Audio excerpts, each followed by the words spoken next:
This motherfucker has fucking use exemptions for testosterone, all kind of shit. Like, get out of here, be like, I've been doing my research on that. Who comes out of Olympics at 220 and go to 240 in a year? Like, get out of here, man. You sound like a dickhead. I know bodybuilders only put 20 pounds of muscle on a year. This is cheeseburgers, my nigga. Cheeseburgers right here. It took me 7 years to put this weight on. It don't matter what PBC take or whatever you gonna take. It ain't gonna work for me. It's something that's called heart. What I'm saying is, he has failed the VADA test. He's out, if that's the case. That's why it's there. And we can't, as a sport, allow people to enter into a ring who have been taking performance-enhancing drugs. Intentional, non-intentional, it doesn't matter. He failed the VADA test. So yeah, in that respect, I'm hugely disappointed. I'm not just disappointed personally, I'm disappointed for the show, obviously. I mean, we'll find the replacement, it'll be a great fight. Still Joshua's debut, it's going to be an amazing night, big card. But, yeah, I've kind of worked Jarrell into a position where he got this opportunity of a lifetime, and he fucked it. No, but if he fails the B sample, then he's rightfully shouldn't be fighting on June the 1st, and he has to, take whatever ban he gets, whatever suspension he gets, and he has to accept it, whether it's intentional or non-intentional. He's failed the VADA drugs test, and that's what it was in place for, to make sure that both fighters went in clean. Any of you radio personalities think you want smoke? Call me Mr. Chimney. I want smoke. Yes. What is up, MCR family? Another daily edition of the show live on YouTube, podcast from iTunes, Spotify, radio, etc. I'm Matt, the Hipster Hunter. Going to be talking all things boxing today. Breaking down a lot of the Chris Mannix podcast with Bill Wagner. Was it Bill Wagner? Yes. The EVP, head of programming and scheduling for Fox and the PBC's Point Man. A lot of interesting things coming out of that PBC belts, the relationship with Showtime, a lot more to dissect with that. Plus, the Eddie Hearn, Nevada Athletic Commission, VADA scandal, I think is probably the best way to phrase it, right? I mean, I don't really know what a better way to phrase it would be, since he is now being questioned as to violating the Muhammad Ali Act and Nevada state law. A lot to dissect with that topic, plus a lot of other fun topics to get to. Josh Warrington, Shakur Stevenson negotiations are underway. I know me and Rob are going to have a fun time debating that one, a little preliminary breakdown of that matchup, plus a lot of other topics. Santiago's letting us know that our phone lines are down, so that means, guys, call in on Skype, Mixed Combat Radio, if you want to get your opinions and thoughts on the show as well. Hit the like button, share the show, all that fun stuff. Or go in the live chat and drop a question, topic, whatever that fun stuff may be. But, as I said, I'm joined, as usual on these shows, by the one and only, the lovely Mr. Robbie Hearns. Rob, how are you, man? Yeah, good. And it's Wanger, not Wagner. I mean, mispronounced a lot then. Yeah. I'm just Wanger? Saying. Yeah, literally. It's NG, not GN. Same thing. Well, a Wanger is different to a Wagner. But yeah, everybody smash that thumbs up, share the show. Yeah, a lot of smoke coming at the family. So, just hear me out. It'll be good. It'll be fine. But yeah, lots to get into. So let's go. I can't believe I found that intro that you made a while back for the whole Joe Miller situation. I was like, did you make that? No, you made that a long time ago, and it must have been a long time ago because the levels were awful. But I will say this, it is topical of today, but we're going to get into the whole Eddie Hearn and NSAC and VADA scandal in the second portion of the second topic of the show. But let's first get into the old Chris Mannix and Bill Wanger topic or conversation they had on the podcast. And it was illuminating in several ways, obviously, because we've had Tim Smith discuss in not real detail the relationship between Showtime and Fox, sort of the deals that are in there, obviously, on the PBC podcast with Kenneth. And I'm of two minds before I delve into specifics of the information that we got from the podcast. Chris Mannix, I think that because his performance on the podcast and the interview, I think, has been a little bit criticized on boxing Twitter, and I can see why. Like, he had a little freak out moment. It's okay. But I will say that the issues that I see in this interview and just from Chris Mannix overall going forward is that DAZN relationship is very evident. Similar with Dan Rayfield and the top rank relationship, it's just very evident in their analysis, in the questionings, the framings of their questions. But overall, I thought he did a decent job. I don't understand the criticism. I think that we needed someone in there that was sort of an adversary to Bill Wanger, because that's what media should be. Now, Mannix is maybe motivations to be an adversarial reporter in this interview was because of the DAZN relationship, or just subconsciously because of the DAZN relationship and him working with DAZN. But I think that's how media should be. So I thought some of the lines of questioning, the follow-up questions that he asked were quite good. So I just want to briefly just talk about that aspect of the interview. But first, let's talk about the Fox Showtime relationship, and let's hear it from one of the Fox executives himself on the Chris Mannix podcast, the SI Boxing with Chris Mannix, by the way. Go check out the whole podcast. First off, enjoy Chris Mannix's interviews, and secondly, this was a really good podcast and insightful, and we're not going to cover everything in it and play everything in it, but definitely go check out aspects that we are not going to cover. Let's go into it. How do you do that with Showtime in the mix? I mean, as you know, that's a shared relationship, or at least nominally there was supposed to be. How do you navigate that? Well, quite frankly, we're in the premier position with the PBC, but we've used Showtime as a partner with the PBC. But at the end of the day, the biggest fights will be with Fox. It's a very unconvincing partner line right there. Do you really see them as a partner in all this? Yeah, I mean, we promote each other's fights. Mm-hmm. Yes, I do. Mm-hmm. So do you have a conversation with Al, with PBC, about, who's going to get what and where it's going to go? Yes, often. Mm-hmm. We talk a lot. We talk a lot of long-term and strategy and who's going to have what. And our deal with the PBC is to be in the premier position and have the premier package. And so a lot of, who gets what between Fox and Showtime is kind of taken care of in the contractual process. So you have a pretty clear idea now. Now, we're going to cover a lot more aspects of this interview. I want to break down that part first, because that is contrary to things we've heard before from PBC and Tim Smith specifically. And he mentioned bidding, that these two networks bid for fights. Fox is saying, and Bill Wanger is saying, is saying that it's not that way, that contractually speaking, they are the premier network for PBC, and Showtime is not.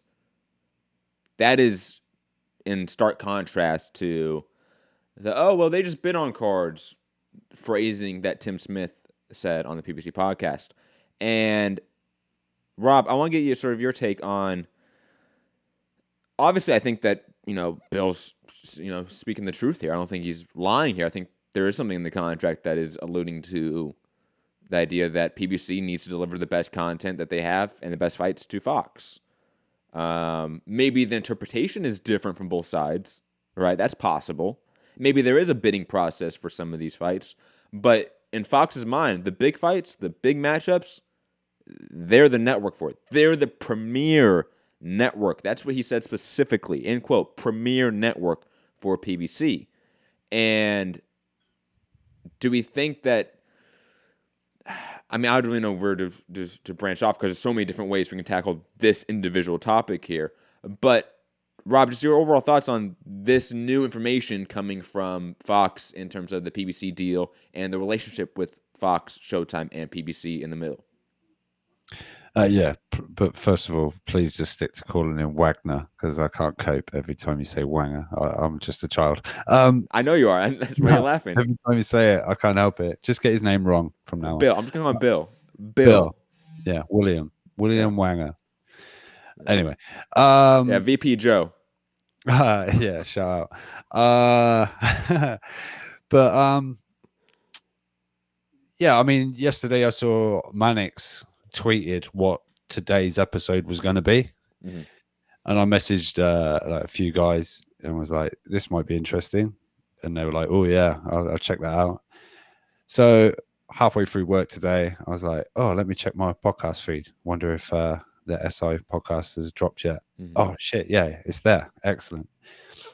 I put it on and I thought it's going to be just a bit of waffle, and then he just started talking about contractually the Premier Network for He started PBC, going and we'll get into other stuff shortly. But it was a slight eye opener, like you say, sort of contrary to Tim Smith's position and what he said.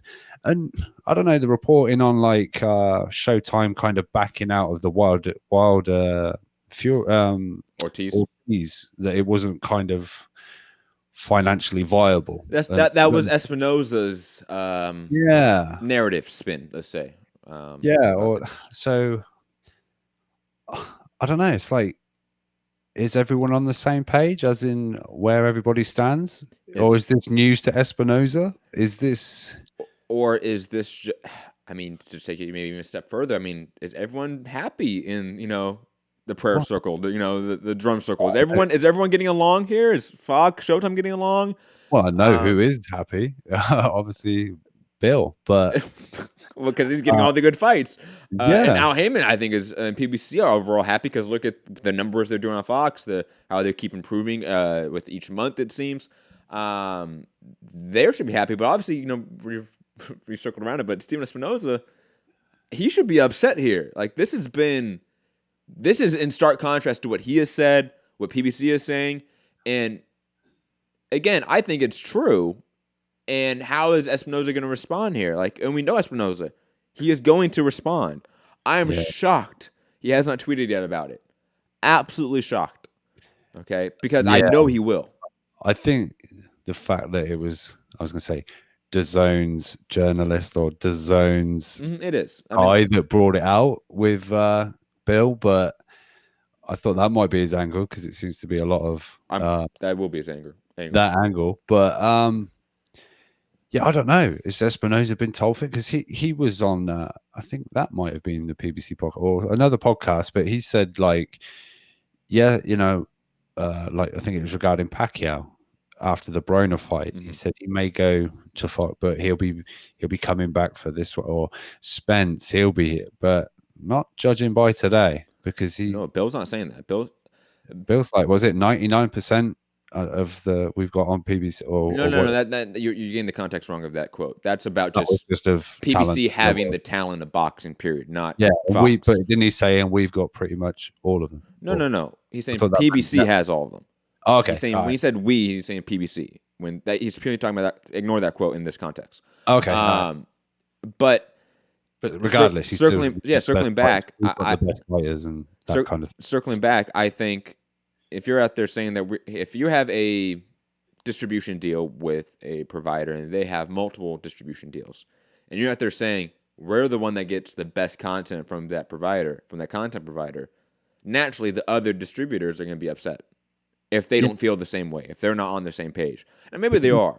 Like maybe that is a thing where like Showtime knows their, for lack of a better word, their place in this new paradigm for PBC, that they're not going to get the premium content, the best fights. They might get the Gervonta Davis, matchups, squash matches. They might get the Jamal Charlo squash matches, but they're not going to get the big fights anymore. They might get a Deontay Wilder if they pay a bunch of money, and it's going to be for a Brazil sort of matchup, but not the Ortiz fight, not the Fury fight. Those are now Fox matchups, and now Showtime has accepted that. Maybe that is a possibility. And everyone is happy. I just doubt that, knowing Steven Espinoza and knowing the things that they have said and how what Bill is saying here is in contradiction to what has been said in the past from Espinoza and from Tim Smith. Yeah, and I feel like because and the way he said it was kind of like they'll get whatever they get, but it's like they're getting on power, kind of adding it for spice, but it's kind of like you're getting the shit stuff, we're getting the good stuff, and before anyone in corporate talk, that's what he said. That is basically what he said. That is what he said. Like you've got our like trimmings because we're keeping all the good stuff. Yep. And I mean, We got more clips to play. You want to jump to other clips? Or you want to keep talking about this? No, I just want to say, like, obviously, it is a bigger promotional outlet for these fighters. It makes sense. Network, obviously. I mean, it's a bigger network, obviously. Yeah. Yeah, and it's more reach. They've got the NFL behind it. They've got WWE behind it. They can push it everywhere, which is obviously great for these fighters. And you know, I think obviously because you're saying about the big fights, the big stars, and this, that, and the other. So I think that tends to lean the fact that the Mayweather connection with Tank and the Showtime connection is why Tank's sort of not getting that Fox stuff. But do we see, Tank eventually drift over, or if PBC was a monolith in terms of how it operates, yes. If PBC was a straight up promotional company, I think Gervonta would make the eventual turn. But because it is this Frankenstein's monster of a air quotes promotional company, because it really isn't, and we're going to get into maybe parts of that in a second, you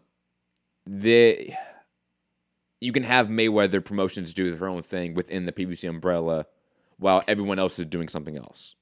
Yeah. Like PBC is uniquely situated to do that, while other promoters maybe can't, because their business model and structure is very streamlined and it's uniformed and it's a monolith. PBC isn't. So I do think if we're talking any other entity, absolutely Gervonta would make that eventual turn to Fox, because Fox is the bigger platform. In Bill's words, they get the premium content. He is one of the bigger names. He should be on Fox eventually. But I think because of the Mayweather Promotions and Mayweather connection specifically to Showtime, that is going to be a far harder name to grab, unlike, let's say, the Charlos, which might bounce back and forth depending on the matchup. Well, he mentions Jamal, right? So, Jamal was obviously on the first Fox card of the deal. So he's already been on Fox, now he's back on Showtime. Yeah, but he kind of goes into Jamal's plan on the podcast. People should go and check it out. That with Al, he's kind of got him on a path where he might be with another network for the next couple of fights. So that maybe suggests Showtime. But he said, but then he'll come back. So it's almost like as well. So we get the good stuff, you get the not so good stuff, but you build up Jamal a little bit more, and then we'll take him when things are popping. It's not that at all. It's not about building up. I think because Showtime can't build up fighters better than Fox. You know what I mean? Like, it's not about that. It's about these guys. It's about offloading budget, in my opinion, for the squash matches. That's what it is. So that's why you see it was Jamal Charlo, Brandon Adams. That was also on Showtime, not Fox. Why? Because it was a squash match that was a lot of money. Fox didn't want to pay that. Hey, Showtime, you can get it. You can get the trimmings, as you said, right? We will take Jamal Charlo versus somebody that's legitimate, a big fight. That's Christian clearly Jr. or whatever. Abso-fucking-lutely. Okay? They had junior and senior on the PBC Fox. I guarantee you, if even a Matt Korboff rematch, like, that's back on Fox, 1,000%. And like I said, the Deontay Wilder squash match, voluntary defense, whatever it is, he fights another Eric Molina type. That could end up on Showtime, absolutely, because the Fox doesn't want to pay the upfront fee on it, and they'll let Showtime take it. Have him fight that squash match. They're going to save up money for a bigger fight, a better fight, a more marquee fight, and we're good. And we'll get Wilder back when he fights a Fury, an AJ, an Andy Ruiz. We're going to get those, because that's the premium content. And Fox has completely run the game on Showtime, and it's sad to see. But let's get into more, because there's more aspects to it. I forget exactly what this one is. This might be the PBC belt one, but I believe that's the next clip. So let's play it and figure out what it is. Pretty clear idea now what fighters you're going to be able to work with in 2020. Yeah, and it's not so much, this fighter is a Fox fighter and this fighter is a Showtime fighter. It's this fight would be on a Fox platform, or this fight would be on a Showtime platform. Do you have any trepidation there about not having guys under sort of Fox contracts? I mean, it's sort of the Al Heyman model. It hasn't always been the boxing model. HBO often had guys signed to contracts. Showtime for a long time, same thing. It does leave you a little bit vulnerable to something new potentially coming along and winding up maybe the way HBO kind of did, and now Showtime is sort of trending in that direction? Well, we have a contract with the PBC for a certain number of fights and to be in the premier position. So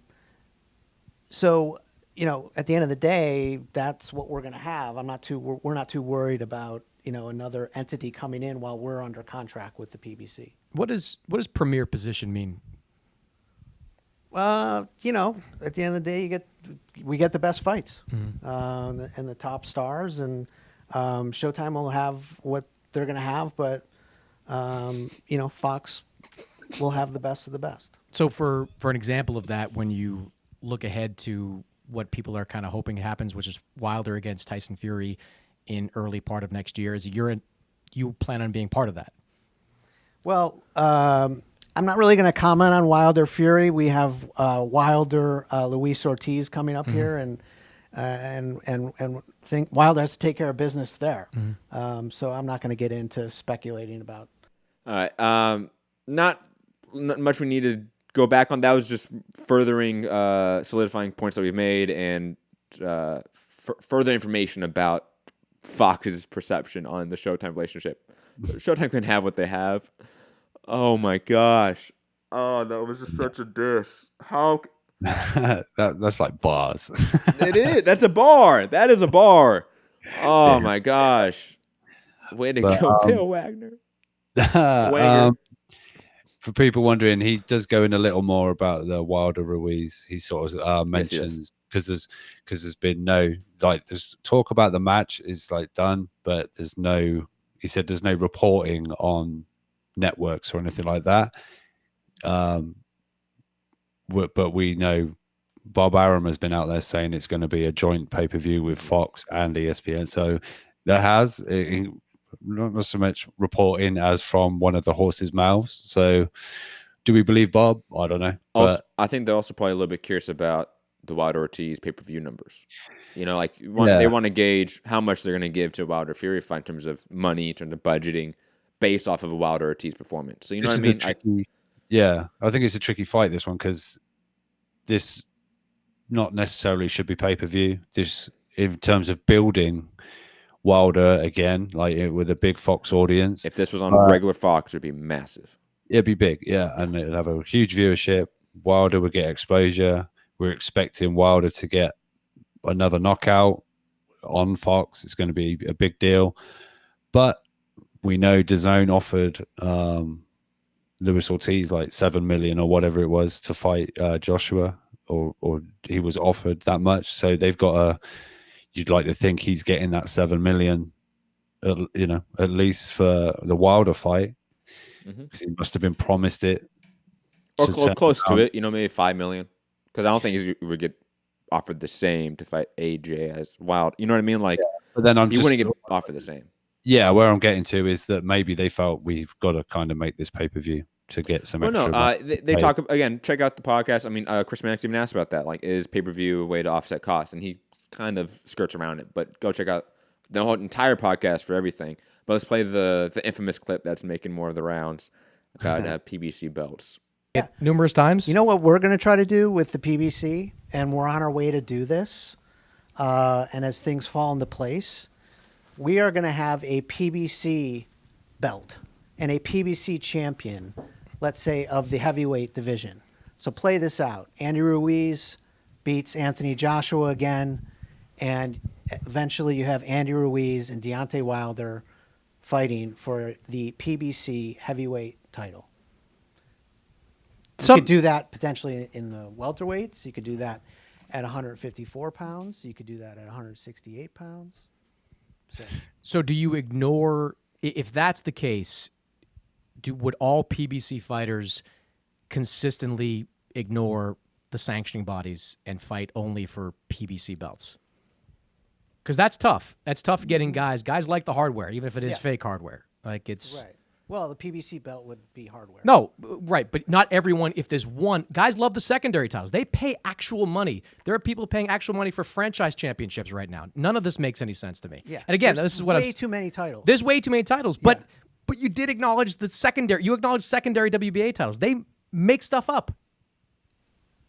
Well, the WBA, the WBC, and the IBF are the traditional belts that people recognize. And so is that what you mean by Pacquiao's secondary? Well, I disagree that the WBO isn't recognized by everyone. It's recognized by everyone. It's as long as I've been covering boxing, which is not forever, but you go back to the 1990s and everyone's got their problems. Every organization. I mean, I don't. the anti-WBO sentiment I don't get. Is it just that though? That it's just that not mentioning Crawford's title is just a WBO thing, or does that have to do with the fact that Terrence Crawford is not a Fox fighter? Well, we mention other fighters, whether it's Canelo or whoever it might be, in our programming. It has to do with that WBO sanctioning body. So specifically that it isn't anything to do with Terrence Crawford. If Crawford didn't have that title, he would be talked about on Fox. Yeah, I think so. Okay. To move on, you've got FS1. You put Sure, why not? Like that's where I have some issues with some of Chris Mannix's interviewing. Is that like the framing of some of those questions were just bad. Like it allowed outs, and just again like basic framing in a way. Like the way he framed the WBA discussion, I think was bad and a little bit poor. And then he just lets him off the hook right there. It's like okay, And this is a bigger topic and a bigger issue. Like the fact that he didn't ask about the Ali Act. And look, reminding everyone, this is not new. PBC wanting to create belts. Okay, this was way back when I started reporting, when I started working in this industry. This was a massive news topic. Okay, Rob, this was before you entered the game for sure. I want to say. I created the game. What are you on about? That's a good one. But this is back in 2015, guys. Okay, the Golden Boy, ABC, and WBO planning to join the Heyman lawsuit. And specifically, Tim Luckinoff, the head of the ABC, okay, had this to say about the topic. I may read a lot of this, by the way, guys. I apologize. I may read a lot today. Same with the Eddie Hearn, VADA, Nevada scandal. But right now, like this is way back in 2015. This was a topic and this was an issue, and it was squashed then. Why is it being brought up again now? And maybe I know Kurt Emhoff of Boxing Esquire has a theory for a loophole in the Muhammad Ali Act, but digressing from that point. News of Golden Boy's plan. This is from Jake Donovan of Boxing Scene. News of Golden Boy's plan came with a full support of the Association of Boxing Commissions, the ABC. Longtime ABC president Tim Luckinoff personally submitted a 6-page letter to then Attorney General Loretta Lynch encouraging a full-scale investigation as to whether or not Mr. Heyman is also violating the Muhammad Ali Act, which disavows any entity to act as both manager and promoter. Luckinoff cited 15 USC and 68B, 6308B of the Ali Act, and pointing out that it is unlawful of a promoter to have a direct or indirect financial interest in the management of a boxer, B, a manager to have direct or indirect financial interest in the promotion of a boxer, or to be employed by or receive compensation of other benefits from a promoter, except for amounts received as consideration under the manager's contract with the boxer. Now, this was an aspect of the lawsuit and the ABC, but also down below, growing concern. Where is it? Right here. Let me see. There was another part. Here we go. No, wait. Sorry, trying to find it. There's a part later down talking about PBC titles. Here we go. Luckinoff also touched on that aspect in his letter, although as his advisory stable of more than 150 boxers, and essentially a league of their own, there also exists a concern and belief that Heyman plans to create his own PBC title. Luckinoff also touched on that aspect in his letter, although admittedly with the WBC lacking firsthand knowledge of the ability to investigate further. It is the hope of the ABC that this is where the Attorney General, the federal government, the Attorney General's office takes over. Quote, one of the express purposes of the Muhammad Ali Act was to regulate the sanctioning organizations which have proliferated in the boxing industry, which have not established credible and objective criteria to rate professional boxers and operate with virtually no industry or public oversight, noted Lukinoff, once again referring to the same section of the Muhammad Ali Act. Quote, however, it is obvious that PBC is following the model used by MMA promoters, UFC, and Bellator, which are not covered by the Muhammad Ali Act, to wit, having their own in-house champions.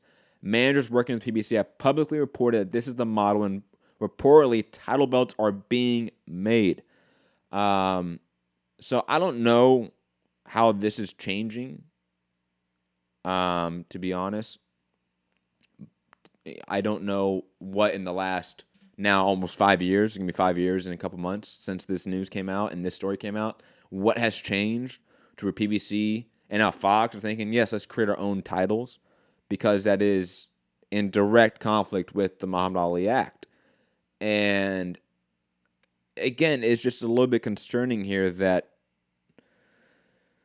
they're thinking that they can do this again. I understand that there's a massive issue with the sanctioning bodies. I think we've talked about that ad nauseum on this platform in this show for years, Rob. However, adding another one to the mix that is promoter-owned and regulated and self-regulated is not going to fix this issue, guys. If anything, it creates more dichotomy in the sport. So the idea that this is a positive or this is a net benefit for PBC to make this belt, I don't know where people are thinking this idea exists. More belts to this equation do not fix the issue. We need less belts. And we still need, I think, a third-party sanctioning body in some aspect that is also government regulated. We absolutely need that. We need a separation of the title and rankings from promoters and networks. If you think those two things should be, promoters and networks and titles and rankings should be combined in any way, shape, or form, I think you're just highly mistaken. Like, that is not the way to go forward. That's not the way to progress the sport, in my opinion. That further degresses the sport, where it becomes harder and harder to educate casual fans, harder and harder to just keep up to date with who is the guy, who is the number one guy in the division. Adding a promotional belt to that does not fix it at all. So I don't know why they're thinking this is a good idea. I don't know why they're thinking this is a good idea.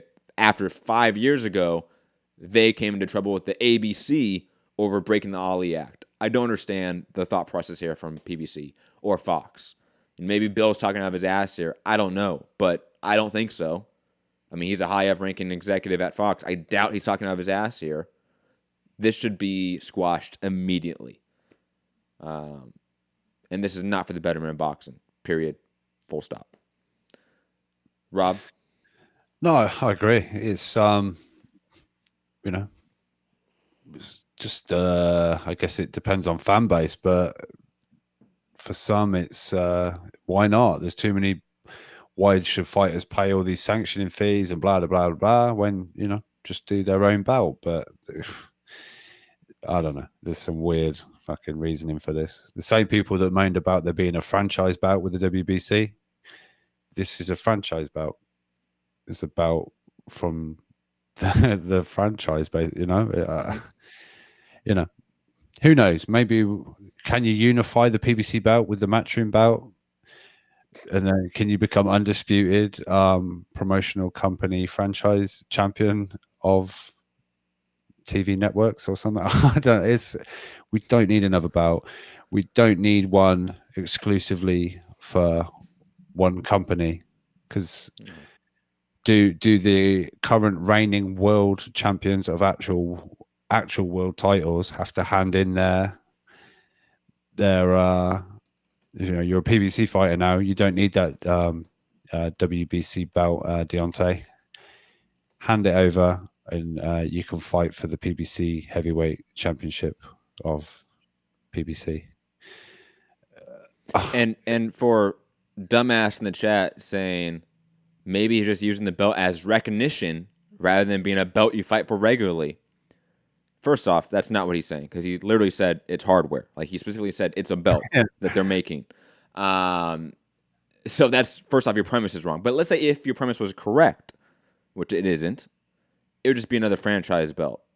which is still bullshit. So I don't even know what that defense of this is, honestly. But digressing from that. Again, I was at work listening to it, and I was sort of drifting off because there was a little bit of not so important stuff, and he's like, "Yeah, we're and this is already sort of in the process of how PBC bout." I was like, "What? Wait, let me do the whole 30-second skip back. Right, turn off the machinery. Right, yeah, he did actually say that out loud. Holy shit! Yeah, I mean, I felt like at the time, because America was probably a lot of it still sleeping, I thought I'd straight away, so who's going to be the first PBC bout holder? I'm getting that tweet out there, #boxing. And then I thought, will any of the PBC bout fights be on Showtime? Yeah, what a crazy podcast with just little drops of gold scattered in between. I mean, I don't know if the bout will be gold, but I expect so. But crazy. I don't want to see a PBC belt, thank you. No. I know people are out there like, oh, well, they only fight each other anyway, so they might as well have their own bout. They can just go off and do their own thing, blah, blah, blah, blah. Andy Ruiz, you just shocked the world again. You've won the rematch. Now just give all those up and come and fight Wilder for the I don't know, man. I need to find out more about the potential loophole in this Muhammad Ali Act. I know Kurt had one. I remember listening to it. I think it was on the episode with John Nash on his boxing podcast, Boxing Esquire. Go check it out. Great podcast. But I think it's the John Nash episode. He talked about the loophole. But I want to keep saying that was in retrospect to the whole manager promoter angle. I want to say, not so much the PBC belts, but I forget. I'll be honest. I need to go check out the episode again. If we can find it out, because obviously I need to ring my cousin. Yeah, man. Speaking of your cousin, Eddie, I need also in trouble with the Ali Act. Oh my God! You just teed that up like an alley-oop. That was great. The pro that you are now, Rob. I'm so proud of you, man. So proud. But shout out to Thomas Hauser, back out there writing articles, man. On the beat. Matchroom hater. Rob's salty. I love it. Hauser schmauser. That was bad. Come on. That was such a dad joke. That was so bad. Anyways, this first came up with this article published Wednesday, November 13th. So that was what? Just 2 days ago? Right? So it's 2 days ago. Matchroom Boxing, U.S. plans to promote, and DAZN plans to stream, James Jacobs, Chavez, that fun stuff, right? Now, I'm going to be reading here a lot, guys. I apologize. Stay with me. And I am kind of sick. So, again, deep apologies for my awful voice right now. Initially, this is Thomas Hauser speaking. Initially, Jacobs Chavez was slated for the MGM Grand Garden Arena in Las Vegas. Then, on October 24th, pursuant to a request by the Nevada State Athletic Commission, a voluntary anti-doping agency collection officer went to the Wildcard Gym in Hollywood, where Chavez was training, to collect a urine sample from the fighter to be tested for illegal performance-enhancing drugs. According to information transmitted by VADA to the Nevada State Athletic Commission, Chavez arrived at the gym shortly before 2 p.m. At that time, VADA collection officer introduced himself, and Chavez refused to provide a sample. He repeated his refusal several times as the afternoon progressed. VADA president Dr. Margaret Goodman was contacted by Matchroom Boxing CEO Frank Smith and Sean Palmer, counsel for Matchroom, who asked that the VADA collection officer remained on site while they sought to convince Chavez to provide a sample. I think that's a really key piece of information there. And again, also, I didn't really frame this properly. A lot of people out there thinking this VADA test was coming from the contract. No, it's coming from Nevada, and we're going to get into why there's a difference there later on. Back to the article. At 4:35 p.m., after Chavez had left the gym, it was clear that he would not return to provide the sample. The VADA collection officer left. On October 30th, at the behest of Executive Director Bob Bennett, the Nevada State Athletic Commissioner Commission placed Chavez on temporary suspension pending the result of the November 20th Commission meeting, which is in 5 days, by the way, guys. An attorney representing Chavez reached out informally to the Nevada Attorney General Office, which has jurisdiction over the Nevada State Athletic Commission, for relief. But the AG's office stood by Bennett. Not surprised, they usually do. Thereafter, Hearn found a more compliant State Athletic Commission, Francisco Menses, Executive Director of Arizona Boxing and MMA Commission, said that the fight could proceed in Arizona and that the drug testing would be conducted by, get this, Drug Free Sport US.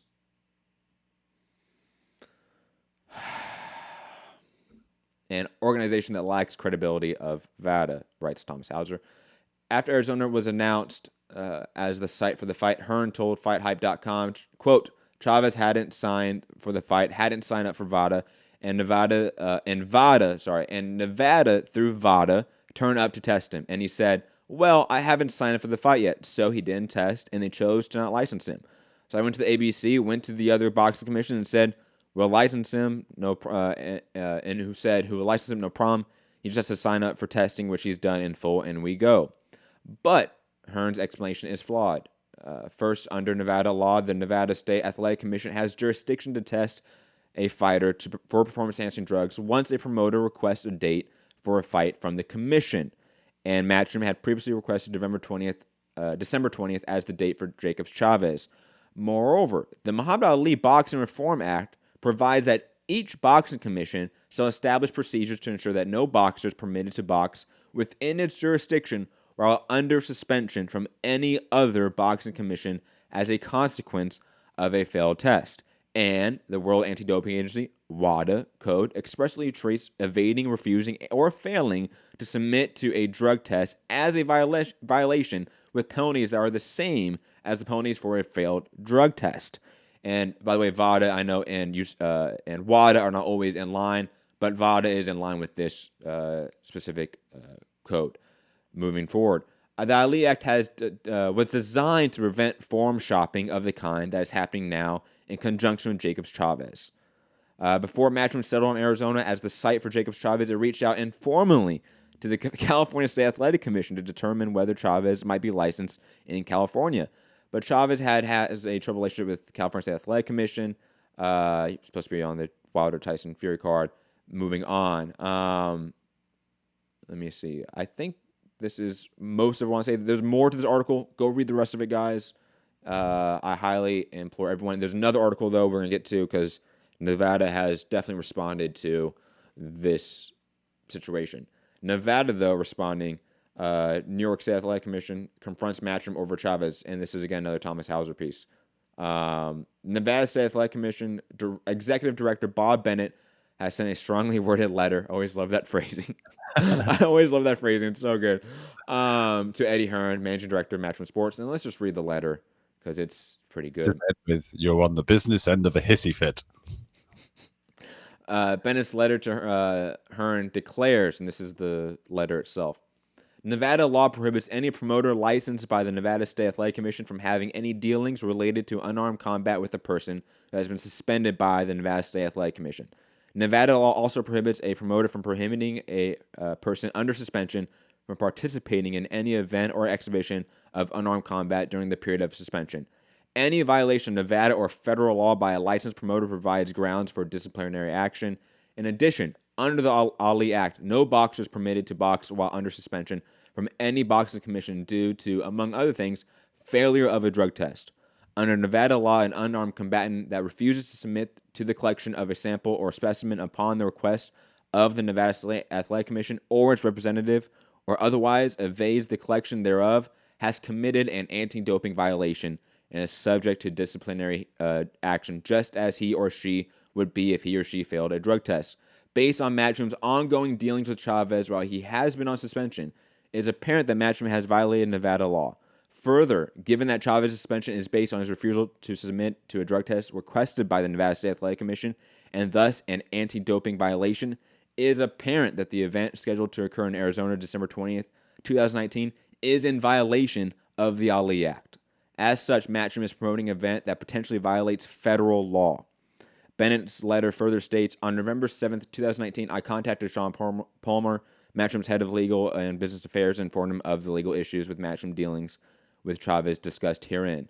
I further informed him of the potential consequences should Matchroom not take corrective measures to comply with Nevada law, including that a violation of the Nevada law would be considered by the Nevada State Athletic Commission when deciding whether to renew Matchroom's promoter's license.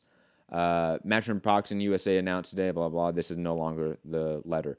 But they did announce today that the tickets go on sale for Jacobs Chavez in Arizona. So right now we have 2 stories in the news cycle of people breaking the Ali Act or trying to break the Ali Act. First, obviously, PBC, and they're trying to make a belt. Obviously, if you just tuned in, rewind the show, check out that part as well. But right now, Eddie Hearn wanting to promote a fighter that's under suspension and commission shopping him, and the commission violating the law as well in terms of Arizona. This is just, like, there's levels of insanity with this story. First, obviously, the Eddie Hearn level of having the gall to break the Ali Act and Nevada and federal law to take this fight and promote a fight of Chavez while under suspension when you can wait 5 fucking days. Hilarious.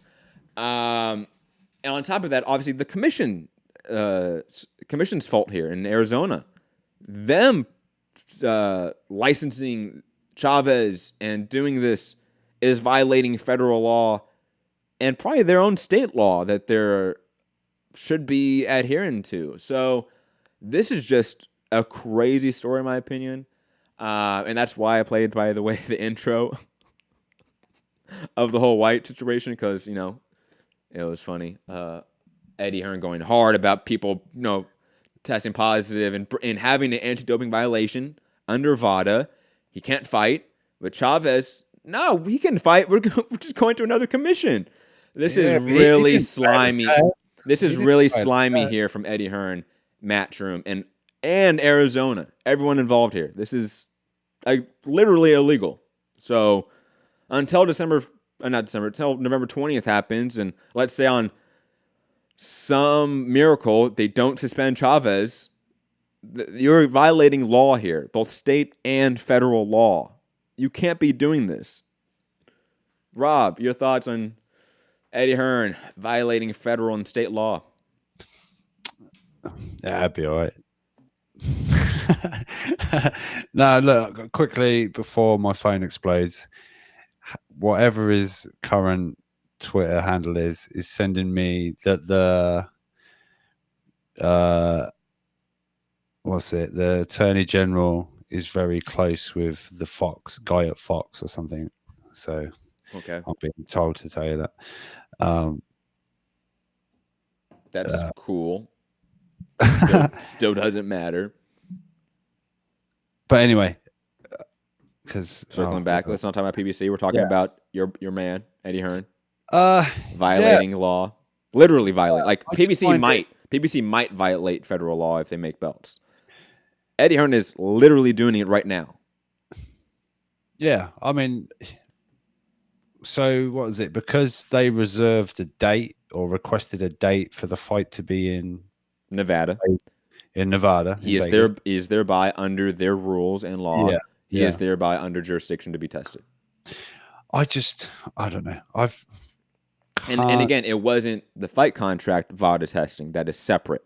This was Nevada sending a VADA representative on their own dime to go and test him because it's Chavez and he's been tested. Date requested. Well, no, that and because, like, for example, I don't think obviously every fighter when they request a date goes and gets VADA tested immediately from the commission, right? But Chavez has tested positive for PEDs and a banned substance, so he's already tested positive multiple times. Once already in Nevada. What's been his failings for? The first one, marijuana, right? The second one was marijuana. The first one was a diuretic when he was trying to cut to, I forget what fight it was for. But digressing, it was back when he was at 160 and he had to take diuretics. But that was a Nevada test, the diuretic one specifically. Yeah. Or was that the California one? I'm forgetting now. But anyways, therefore, when that happens, when a high-profile fighter is already tested positive, they're going to be tested immediately because there's an assumption there, obviously, from the commission. and he turned it down, and that's a automatic anti-doping violation. Sure. But I don't know whether Eddie's reacted initially off what Arizona said. Like, yeah, it's cool, blah, blah, blah. Once he's, on board, we'll, and he can then start testing and stuff. But yeah, that's fine. But I don't know. But quickly, I know you didn't say that's fine, that you're speaking as that person. But again, what Arizona did is illegal federally. Like, yeah, that's what I'm saying. Like, so if Eddie's like, okay, we're good, we can go. They said, and then it's like they should have known. Oh wait, he's suspended. Well, he should know. Were they aware of this? Everyone's aware of this. Yeah. Look, if you're the head of Chavez was temporarily suspended, did they know that? Absolutely, because they shopped him. There are quotes from him in the piece, right? Okay. But for me, I don't know. And look, you're a promoter promoting in the U.S. You're a commission head. You know the Ali Act. Yeah. You know you're breaking federal law. Like, there's no oh, we didn't know. No, you guys know. You guys know what you did was wrong and illegal. I mean, look, didn't Hauser go on to say? I sort of zoned out a little bit. Didn't he go on to say that this is the good old, what do you call it, like a bait and switch? Like, you come in, you buy a bunch of tickets thinking you're going to see maybe someone better, but the intention all along is to then put Rosado in. He did obviously mention the Rosado fight, but I don't think he mentioned I don't remember that phrase, but he did mention that, look, most likely here, it's going to be Rosado coming in here because Arizona is violating federal law and shit's going to hit the fan here. Yeah. Like Tim Lukanoff, the guy I just mentioned, who's still the president of the ABC, guys, he is going to be phoning up, what was his name specifically? I forget the commission in Arizona, Francesco, something like that. Francisco Mencesco, something like that. He's going to be calling him up, and there's going to be hell to pay. And if you're no longer an ABC commission, that would be major. Like, if all of a sudden they pull out the recognition of Arizona's boxing commission, that's a major news story. That will definitely hurt their funds and their overall reputation. So, no, this is, I forget what exactly I was responding to. I'm starting to rant. My bad. I've seen a bunch of people, including Boxrec Gray. He said, if people think Eddie Hearn is not going to be not going to be able to promote in Nevada, like, laugh out loud. Not going to happen. Like, there's a few people I've seen saying, no, nothing's going to happen. Well, I think nothing's going to happen because they're not going to promote Chavez at the end. Well, yeah. You know what I mean? Like, tickets are on sale right now. The hearing's in 5 days. They can potentially just prolong this and wait it out till what happens on November 20th happens, where I assume the suspension's upheld because he avoided a test and you tested positive before, man. You're not going to get the benefit of the doubt here. Sorry, you're going to get at least a 6-month suspension here, right? Therefore, I don't think he's going to get promoted. I think you're going to get the bait and switch, as you said, and you're going to get Gabe Rosado in here. And that will be Matchroom's way of correcting the issue, is by no longer promoting him. But they're going to wait, I think, till after Nevada makes a final determination, to be honest. Well, yeah, if there's a hearing, there's a hearing. So that's why, quote, it's not a big deal. But it is a big deal. Like, a promoter shopping around fights, like, that is, like, illegal behavior. Like, it's an illegal act. Like, it may not be, he may correct it at the end, but dude, if you're doing something illegal for a week, and like, oh, my bad, I'm going to stop doing something illegal, you still did something illegal for a week. You know? Like, I'm sorry. I'm sorry. I'm like, I'm not a lawyer here, but I'm not stupid either. Like, yeah, but if you say you went on a big shoplifting thing, and at the end you went and put it all back. No. No, I'm not saying like people should go to prison for shoplifting, but you know what? You're gonna pay a fucking fine. What are you doing? And you only took it back because you were made to take it back. That's what Eddie Hearn's doing right now in this case too. Like, if he's allowed to promote Chavez, I don't think it'll be the guilt. No, I know it won't be. It'll be, oh shit, I can't do business in Nevada anymore. Fuck, well, sorry, Chavez. I'm gonna take a loss on this Jacobs Rosado event in Phoenix, Arizona. But Yeah, I can mean, still do business in Las Vegas, which you have to do business in if you're a boxing promoter. yeah. I mean, it's interesting for me that Frank Smith was like, "Look, do the test. Just take the test." And then Chavez like left, and it's all well and good saying, "I haven't signed a contract yet. I'm not signed up to a year-round, blah de blah." But so I think people in the know knew. It's like, look, you have to do this test. So Well, again, Matchroom were telling Chavez, take the test. Matchroom was not saying, hey, you didn't sign the fight, you're good. No, they're like, no, Chavez, take the fucking test, please. Take the test, take the test, take the test. And he was like, nah, I'm good. And we all know why. My dad wants Canelo as a son and not me. Fuck your tests. I'm going for a joint. But God, for a slow week for boxing, we have two Ali Act violations, like, Yeah, back to picked back, up. man. Like, I'm checking Twitter constantly because Coppinger's been quiet. You know, I'm waiting for the hat trick, the big third. You know, these things come in threes. oh gosh, so good. Leonard saying shopping around. Jacob Chavez was always for Vegas or Phoenix. No, it wasn't, Leonard. You're just having one of the greatest reporters and journalists in all of boxing telling you exactly the play-by-play of how it happened. And guess what? I read it out to you. You have no excuses here. Stop defending this. They 100% try to shop around a suspended fighter, which is a violation of federal fucking law. Stop defending the fuckery. You don't have to. It's okay. Look, even Rob's not, guys. Like, Matchroom fans, it's okay. Take a seat. It's okay to admit, hey, my man Eddie fucked up. He shouldn't be doing this. He's out of line here. Just get Rosado in, or, you know, obviously wait till November 20th, and maybe you're hoping that Jacobs doesn't get suspended. But Eddie, you kind of fucked up here. At the very least, admit that, guys. You have to admit that. You can't be out there saying this is a good thing. You can't be out there saying, oh, this is normal. This is all part of the plan. If you're out there saying that, you are clearly buying the fucking bullshit. Stop. Stop. Stop listening to IFL interviews of Eddie and take a detox, people. Please, you need it. You need a detox from that shit. Anyways, shout out to the Ali Act, by the way. Rob, any last thoughts on these topics per se? I mean, Well, by the way, we do have Eddie Hearn more topics to get to when it comes to PD users. okay. Yeah, no, I've got my Phoenix ticket on hold. I just, you know, I'll wait on the flights. Maybe I'll get a better deal if I leave it a few more days. And the Estrada fight's no longer on that one, right? Because Estrada got hurt, right? Because he didn't have a hand injury, no, I think Estrada's now going to be the January. right? He's Yeah, he gonna got moved, right? Yeah, Did he get moved to the farmer card allegedly? And we're gonna talk about the farmer card as well. yeah, I think so. No, on this one is Rosales and Rodriguez. Is it Rodriguez? No, Martinez. I can't remember. Who was it? Rosales versus Martinez. Yeah, was going to be on it, and who else was going to be on this Jacobs card? I can't remember.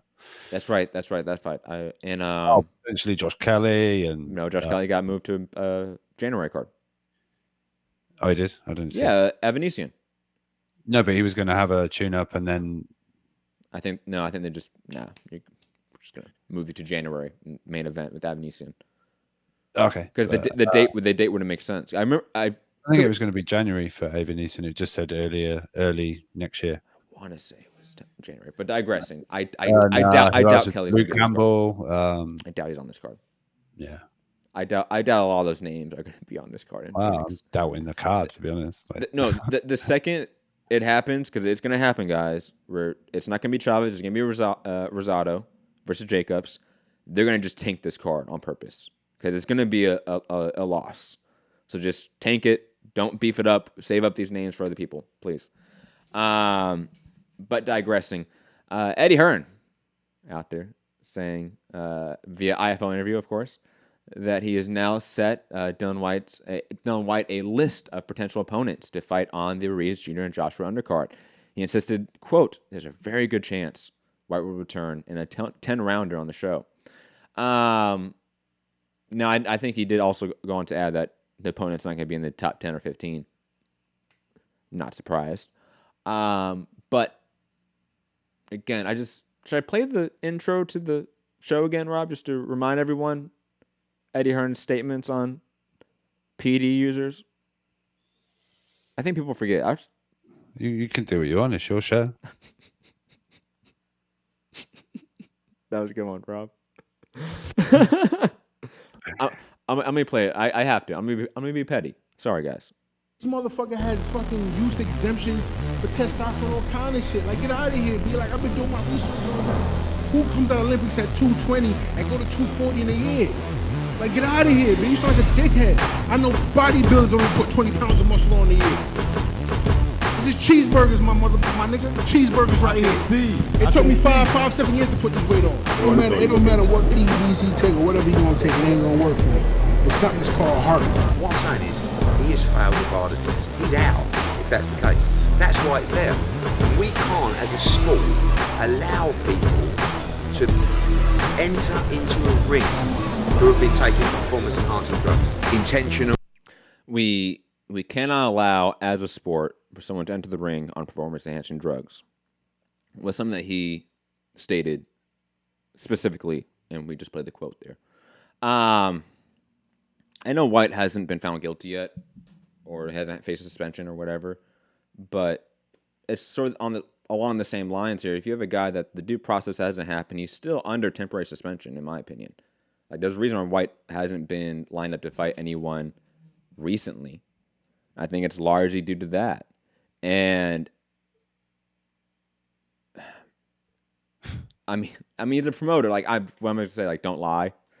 You know, don't sell fighters, don't sell a situation. That's what you're supposed to do. But I'm not happy for Dillian Whyte returning. I'm not happy. I'm not excited for it until I get clarification from UCAD, to be honest. Like, I don't really want to hear Eddie out there promoting a guy for a fight when we still don't know anything from the UCAD story, or not story, but the proceedings or hearing. That was supposed to happen in October, I want to say. Right? Like, wasn't that the alleged month or time? That was Eddie, I think there's every others, though. There's asked about it, and he kind of like, I think we're supposed to hear something end of October. So so please don't ask me between now and then. And then obviously he still gets asked, but I think it's a kind of don't keep asking me about it. And look, sorry, Eddie, you can keep getting asked about it because we don't have any information about it. UCAD has not been transparent at all, which is a damn shame.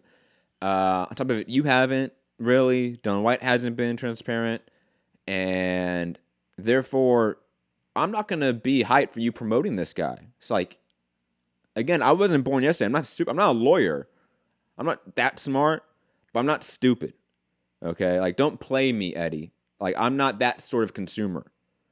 You know? And already this card has a nasty-ass undertone of sports washing, in my opinion. And you're going to add on top of it Dillian Whyte promoting him when his due process has not been completely fulfilled yet? Like, I don't understand the logic here from Eddie other than, hey, it's a business and it's capitalism, so he doesn't care. Yeah, I don't know. Look, there was a hearing. He was cleared to fight. I can't. I don't know. Yeah, I mean, I thought we were going to hear something by now, but maybe I shouldn't have listened to people saying we were going to hear something in October, but you can only go by what you're told, right? But And quickly, Rob, just because you had that breakdown, for those that are listening, I'm not the type of person that, like, I'm here to crucify Dillian Whyte. I'm really not. If they come out here and they explain the case and it makes sense, Rob, you know me. I'm the first person to be like, yeah, I'm cool with that. Yeah. You know, like, oh, the process sucked. Yeah, let's talk about that more. The whole confidentiality thing is the thing that is just driving everyone fucking crazy, right? Because it's just like Whyte can't talk on it for reason, you know, sort of by law or whatever, or, you know, worried about this and the other. Eddie can't talk on it. Eddie claims, I don't really know what's happening. I'm not in part of it anymore. And that's the whole thing, is it's the complete silence. So even if Whyte gets kind of, you know, yes, you're good to go, blah, blah, blah, people will say, oh, well, he served like a backdated 6 month, or whatever happens now, he's going to be considered a guy that cheated. And you know, and it'll be still, oh, Eddie Hearn promoting a guy. He's now working with Billy Joe Saunders, which is when he was talking about that VADA. And the whole VADA separation. He failed a VADA test. Da, da, da, da, you know, I mean, Whyte didn't. I mean, he passed VADA but failed on UCAD. That's by the by. It's doesn't matter. It's adverse or whatever it is, finding or whatever, or we'll wait and see. But yeah, look, he's given Povetkin a lot of fights, and there's I don't know. You can, and which is, look, if you want to be out there promoting these guys, excuse me, I don't care, but don't be out there also saying we can't have guys walk into the ring on performance-enhancing drugs when that literally happened under your watch, and you have to all under wraps. And a quick question, Rob. Maybe you know this, maybe you don't. Maybe someone in the chat does, because I know for here in the States, right, commission events, right, so weigh-ins, commission hearings, those are government public events. So that means anyone that's a citizen of this country can just walk in and be there, for example. So like Johnny on the street, you can go down to on November 20th in Vegas and go to the commission hearing if you want.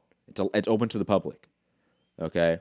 And that in of itself is a level of transparency I would love to see from UCAD, where they're like, hey, look, here's just a date for the hearing.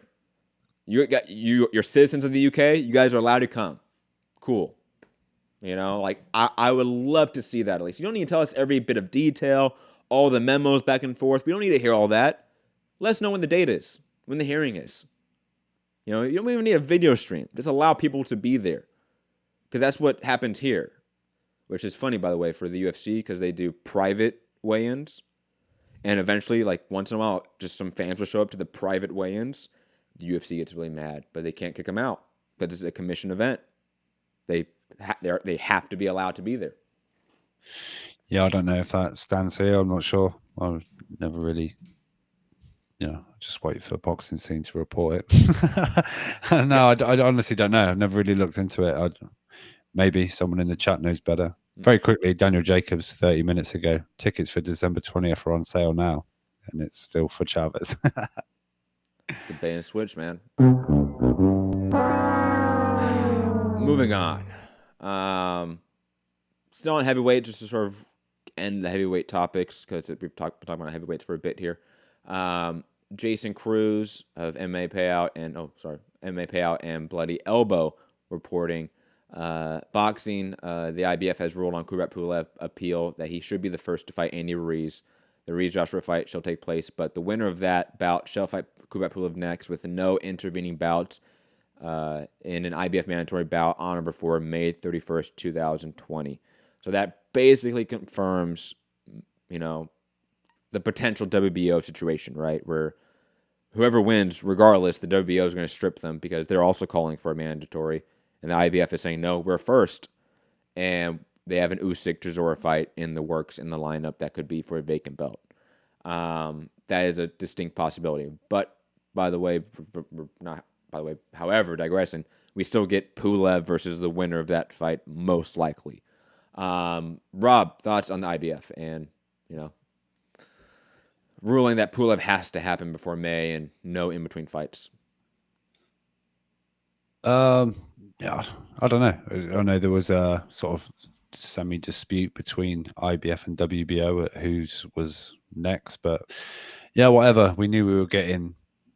That's kind of what we knew. Yeah, so yeah, I guess this is Kubrat Pulev is the reason that the WBO will become vacant. I guess that's the assumption, but I don't know whether the WBO are going to be like, we can. I don't know. It's hard. It's hard to tell because obviously with the whole Fury situation, that wasn't the WBO, that was the IBF that stripped him, right? Yeah. Before the Klitschko rematch, that was still in the works, blah blah. And in this situation, it's the WBO who are less likely to strip champions, as we know, than the IBF. But I can also see the promoters and the fighters kind of petitioning it in a way. Like, imagine if, let's say, AJ wins, right? I could 100% see Eddie Hearn and AJ petitioning and saying, hey, WBO, you can strip us. It's okay. We're going to go fight Pulev, and then we're going to petition for Usyk versus Chisora for the vacant belt, and the winners fight each other. I could see Eddie and company trying to work that angle. Absolutely. And I could see the WBO following a line and be like, absolutely, we can do that. No problem. What do you guys want? Okay. We can make that custom order for you. I could see the WBO saying, no, you have your IBF fight. We can. You can keep us too. Yeah, it's cool. You can hang on to us. We want to be part of an Anthony Joshua big event. So providing Joshua wins. Yeah. But Pulev, not excited for that at all whatsoever. But he came through a tough test last week. Go back and watch that if you're struggling to sleep. No, I wouldn't wish that on my darkest and evil enemies of the world. I would not wish that on the worst people of society. Yeah, he didn't watch it anyway. I didn't watch the fight. I knew not to. It's a Pulev fight, man. You don't need to watch Pulev fights. You really don't. He is just like a better version of Okoli. It's just bad. It's a guy that has all those limbs and just doesn't know what to do with it. He wishes. Speaking of wishing, we finally getting the fight that we wished for, Rob. We are? Josh Warrington. Logan Paul 3. Breaking news. Did I miss this? Rob, not okay. That's not okay. No, we're not. Anyways, Josh Warrington says talks have begun for Shakur Stevenson. Oh, yeah, that one. Yeah, this fight, not the one you just mentioned, which is utter dog shit. This fight, though, this fight's amazing. This fight has everything I love about boxing. You have a undefeated prospect / champion, Shakur Stevenson, right? Who still has not beaten anyone in the top 10. Still has not really proven himself against elite competition. And you have a guy like Josh Warrington. The oxymoron of prospect champion, right? But it's hey, we just have that. Shout out to Devin Haney too. But we also have a guy in Josh Warrington who's on a amazing streak. From Lee Selby to Carl Frampton to even the Kid Galahad fight, which I don't think he won, but that's beside the point. He has been fighting top competition for the last 18 months, nonstop. It feels like. And for him to say, no, I want that young guy that's been out there outboxing and outclassing everyone that hasn't proven himself, I want him. Yeah, the talks have begun, guys. He is the one out here saying the talks have begun. I like to see that from Josh Warrington. I could have seen him rest on sort of his last 18 months and say, nah, I want some more in-between fights. I've been having a hell of a year. Let me take another tune-up. I could have seen that. But he's not saying that, so props to him. But again, you have a guy that's clearly a aggressive, come forward sort of archetype of a boxer in Josh Warrington. You have the archetype of a slick boxer that wants to negate the pressure, wants to negate your offense while getting his counters in. And I think the mashup of these two fighters is going to probably produce a really fun fight, because I think Shakur doesn't really have the best exciting fights, but Josh Warrington's going to bring that out no matter what. Even if he wins or loses, it's going to be more exciting. And on top of it, we're finally going to see how good is Shakur Stevenson. He looks like he's the great, next Floyd Mayweather, a la Dan Rayfield's article, which also compared Teofimo Lopez to Roberto Duran, which should be a fucking crime. I just want to see Roberto Duran do the floss. That's all. But now we get to see if actually Shakur is that good. Because if his defense holds up, and if he is that good like he was in the Christopher Diaz fight in this fight, then he is the goods. Right? Then we can safely say this guy is a legit world-level talent. But until then, I can't say that. Because he hasn't beaten anyone, not in the top 15 worldwide. Josh Warrington has time and time again recently. This is just a fantastic matchup in every single way. Rob, thoughts overall on the matchup, and then maybe a little preliminary prediction and breakdown. Okay. Well, first of all, I'm glad to see Warrington stuck by his word. He was on Twitter, go and get yourself a bout, come back, and let's sort of make it happen or whatever, And Shakur did go and win himself a bout, and here we are. And also shout out to Stevenson, gone and become. He could have easily gone on a little victory lap right now. Yes, he could. Against people that kind of like he has been fighting up until this point. Nice little homecoming fight. Another one maybe. Sort of really just take some easy defenses and a mandatory. But yeah, what is it? What would this be like? His 14th fight, 15th? How many has Shakur had now? Ooh, I don't know off the top of my head, to be honest. And Never mind. But unifying this age and this sort of short into his pro career. Shout out to him. But yeah, and I love that he's prepared to come to the fire pit that is Leeds. If he's not ready for that, that's going to be something for a young man to contend with, because Warrington's got that Ricky Hatton vibe going on in Leeds. The place will be absolutely like hostile, basically. And let me tell you, a bunch of hairy ass fucking Yorkshiremen are not going to appreciate a slick talking American at a press conference. It's going to be, yeah. No, this fight sells. That one will definitely be open to the public. I do wonder though whether it's in the US or the UK. I think it's here. Aram said I'm speaking to Warren about bringing it over there. Also, this article suggests about it coming over there. Shakur said, "I'm going to come over there and."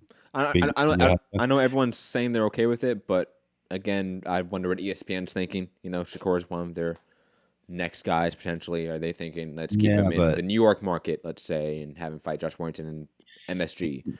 I don't know. Just be on the lookout for that. Shakur did awful ticket sales. Am I wrong in that? I don't remember.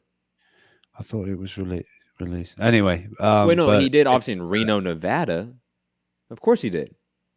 But that's Reno, Nevada. That's somewhere that's not his market. He doesn't live. He hasn't grown up in. Yeah, I know, but Shakur, quickly, because you don't know this, but those of us in the state do. Shakur Stevenson is a legit regional star in the Newark and New York area. He is. So put him there. Like the fact that that fight wasn't at the small theater at MSG was such a misstep by Top Rank. I don't know why they fucking did it, other than maybe just a site fee from the casino. But yeah, probably. Reno, Nevada is why that didn't sell, because it's Shakur Stevenson in Reno, fucking Nevada. Makes no sense. Yeah, I mean, look, like I said about Warrington, there's that Ricky Hatton vibe going on. So if it comes over to the East Coast, they're traveling America, they'll come with him. They've been desperate for a date, Warrington's kind of said now it's time for the big fight. He wanted like Santa Cruz in Vegas, or and he would have brought an army with him. And also, if it's obviously in Leeds, it's a guaranteed sellout instantly. So I don't know. I think it will be here, because that seems to be. I think it will be as well. I'm just saying, look out for network,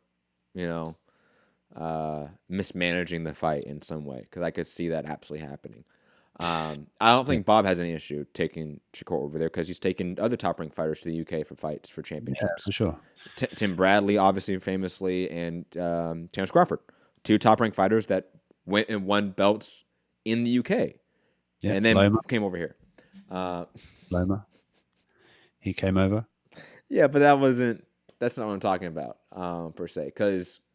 Like Tim Bradley's breakout moment was the UK fight that he had against. Right, okay. What's his name? Why am I forgetting his name? Someone in the chat, like Leonard's going to bring it up instantly, or Igloo, and I apologize. And obviously, Terence Crawford, Ricky Burns was a breakout performance in a way, right? Like those were breakout moments for those guys in their respective careers. I think Bob has used the UK for breakout moments in guys' careers before.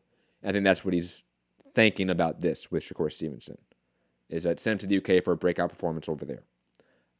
Loma already had breakout performances. Like he was. Oh, okay. That's what I was getting at. Like this is, they're different stages of their careers. That's what I was meaning. But digressing. Very quick. Matthew D'Souza is correct. Warrington's dad will be hilarious. Witter. Yes, Witter. Thank you. Yeah. Is it Jason Witter? No. What? What's his first name? Junior.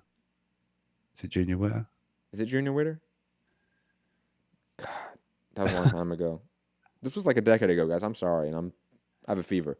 But digressing. Matthew D'Souza, saying Warrington's dad will be hilarious, like at the press conference and stuff. All of it's gonna be great. He's the one that said, what did he say to? It was regarding, was it Galahad? He said, yeah, they what was it? They said Michael Jackson wasn't a paedophile, but you still wouldn't let him look after your kids or something. People are like, oh my god. I can't remember how it came into the conversation on the at the press conference, but by the way, it was Junior Witter. Thank you, Santiago. Yeah. Thank you, mate. Junior Witter on the main event of Showbox, The Next Generation. That's what that fight was on. Yes, it was. The Next Generation. And it was The Next Generation, Tim Bradley. Yeah. But digressing. Showbox, the future of Fox.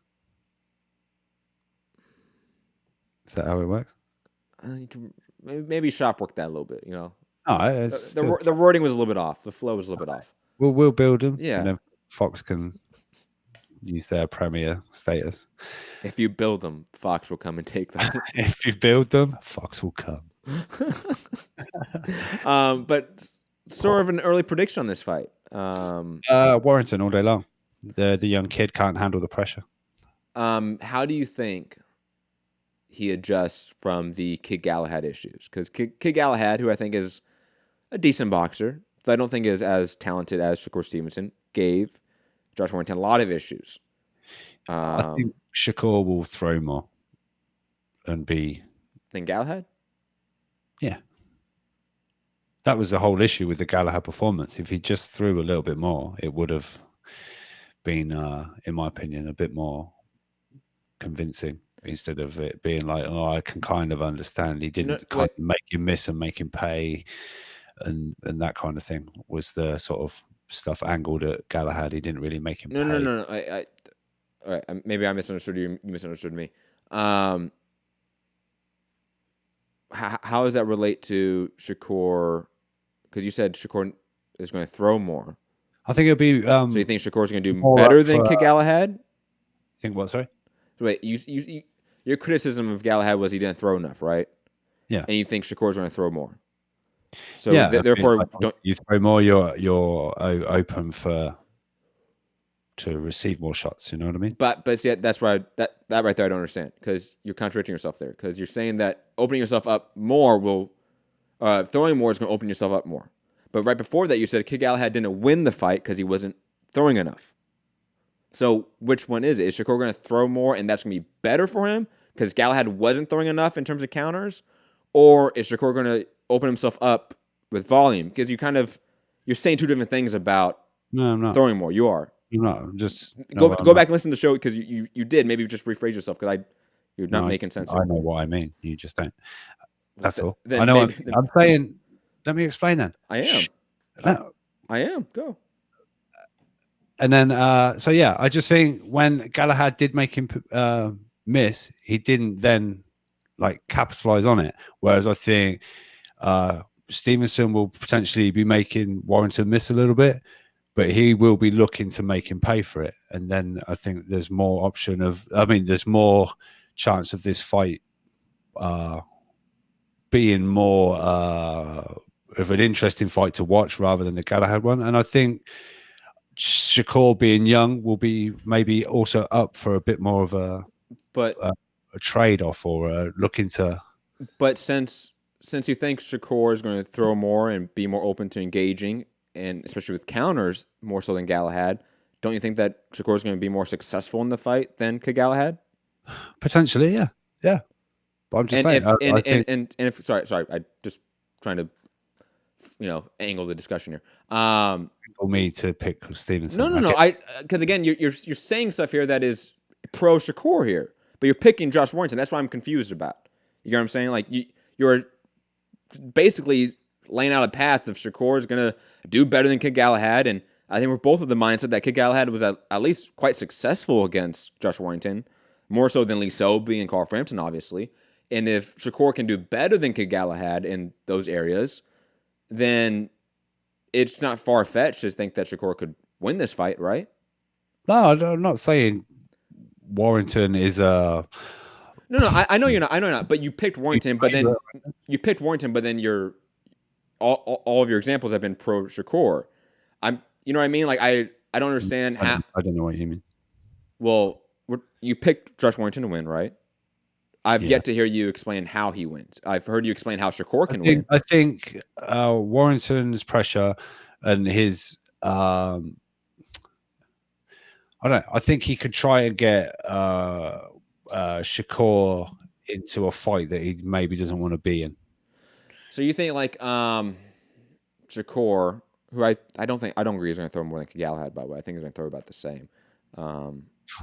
Because I just saying out my opinion from the premise, like I think Shakur is a guy that's a very low volume fighter. So like I don't think he's going to be throwing a lot in this fight. I could see him getting overwhelmed, absolutely, but it's not because he's then engaging more, and that's because he gets overwhelmed. I think if he's engaging more and throwing more counters, watch out. That's actually a more dangerous Shakur. Like if we see that, Shakur's winning hands down. If he's throwing more counters with more urgency and more confidence, let's say, than Galahad, he's winning this fight hands down. It's if he goes from low volume to even like Broner levels of volume, that's the concern, because that's when Josh Warrington could overwhelm him, in my opinion. Okay. You know? Yeah. I'm not going to press you on your opinion. Well, it's a debate, so we're going to debate, Rob. It's okay. Relax. No, it's not that. It's just it's a fight, and we're just picking. Yeah, but it's a fight and it's a boxing show where we debate fights. So, like, you think Shakur's going to win? I'm not trying to win. I'm not trying to. I don't think Warrington's like a massive favorite, or I never said that. No, I'm just saying. So that's why I can't really say what you're fucking joking. No, I'm not asking you to do that, Rob. Like I think you're misunderstanding what I'm trying to do here. Like I just want you to expound more on technique and why you think Josh Warrington could win this fight, because you're saying just pressure and that Shakur's going to throw more than Galahad. And what Warrington does, right? That's his thing. Yeah, but you've even talked about in the past that Josh Warrington is more of an in and out fighter than we give him credit for. You know, like you've said other things about Josh Warrington than just an aggressive volume guy. You know what I mean? Like that's all. I'm not asking you to. I think there's nuances to it, but I'm not asking you to get upset here, Rob. I just want to make that very clear. I'm not asking you to get upset, get riled up for the debate. I just want. I'm not even. I know that. I know that. You're being like this. Because you get a little bit flustered sometimes. I'm not getting like that. You're not sort of listening to my point, and you keep saying, "Rob, I'm not trying to." I'm just saying, I'm fine. No, I listened to your point, and your points were that. Well, no, your points were, Rob. Correct me if I'm wrong. That Josh Warrington's going to overwhelm the kid, right? That he's going to maybe fall under the pressure a little bit, and you're also another point was that Shakur is going to counter Josh Warrington more and maybe better than Galahad. So he's going to counter him, land, and I didn't mean it as in he's going to successfully counter and throw more and beat Warrington up. That's why I pick Warrington. But see, that's why you didn't really explain that. You just said that he's going to land more counters than Galahad. You said that, so that's why it was confusing. Throw more. I didn't say land more or anything like that. I'm just saying he would be more willing to let his hands go, because I think he'll be like dragged into more of a fight with a Frampton than Galahad did. He was very defensive. You mean Warrington, not Frampton? Yeah, sorry. Than Galahad did with Warrington. Almost the same guy. It's okay.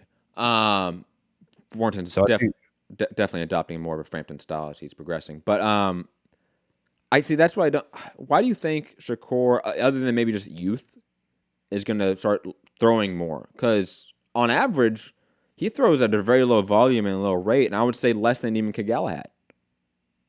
Yeah, maybe, but I don't know. Maybe, yeah. I think he's young, and I think the occasion, the crowd, I think the whole thing will be very hostile. And I think if he does stick to what he does, and he's completely and utterly focused and drilled and everything like that, I'll be really impressed, because I think for such a young guy to come over here and do that in front of such what will be, I'm telling you, like really hostile crowd, like hostile fight week, everything will be, I think he'll be right under the microscope, and his mettle will be well and truly tested.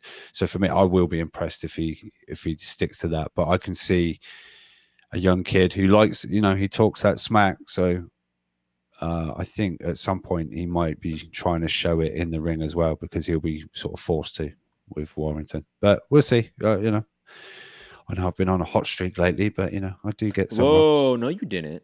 I picked Inoue's brother, but that's because I just don't like Obali. He's overrated. First That's off, all. he is. So I'm going to consistently pick against Ubali until I prove that he's overrated. But just want to point out that you're not on the hot streak anymore. You're starting back, and we didn't do picks this week because there's no big fights. So I picked Rocky Fielding by stoppage, which has happened. I picked Flanagan on points, which happened. Okay, everyone picked Rocky Fielding and stopped. Everyone picked Rocky Murray by points, which happened. It's literally just happened. Anyways, I don't think you made picks on all those cards. I did. You just didn't hear them. Digressing. Moving on. Debatable. Back to the whole Tevin Farmer, Joseph Diaz story. God, I'm so ready for this fight just to be either finalized or not made, right? Like, it's been a month of this, honestly. My comments are saying, sources, Joseph Diaz has accepted an offer to fight Tevin Farmer, which he then later confirmed on, I think it was Twitter and Instagram. Joseph Diaz did. For Miami, Thursday, about 3 days before the Super Bowl in South Beach. And then later reporting, Mike Coppinger again. Tevin Farmer received a 3-fight offer from Eddie Hearn to compete on DAZN. Lou DiBella tells The Athletic, starting with a title fight with Joseph Diaz Jr. on January 30th in Miami, but still significant issues toward deal completion. First offer for Diaz fight received today, and this was 2 days ago. So, interesting that we have been talking about this fight for a month, and this has just been the first time that an official offer has been sent. Odd. And then on top of it, the Tevin Farmer Joseph Diaz title fight, once the deal is completed, will take place at the Verizon's purpose-built arena in Miami. Verizon sets up shop at the Super Bowl each year with an impromptu venue for concerts, etc.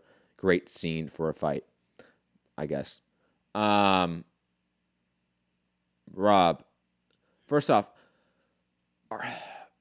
two questions. One, are you, because I can't speak for me or others, but are you tired of the whole month-long news cycle of, this fight's in talks and negotiations, and then for that entire month for not a contract or an offer to actually be sent? And two, are we actually going to get this fight, and is Farmer going to re-sign with DAZN and Eddie Hearn?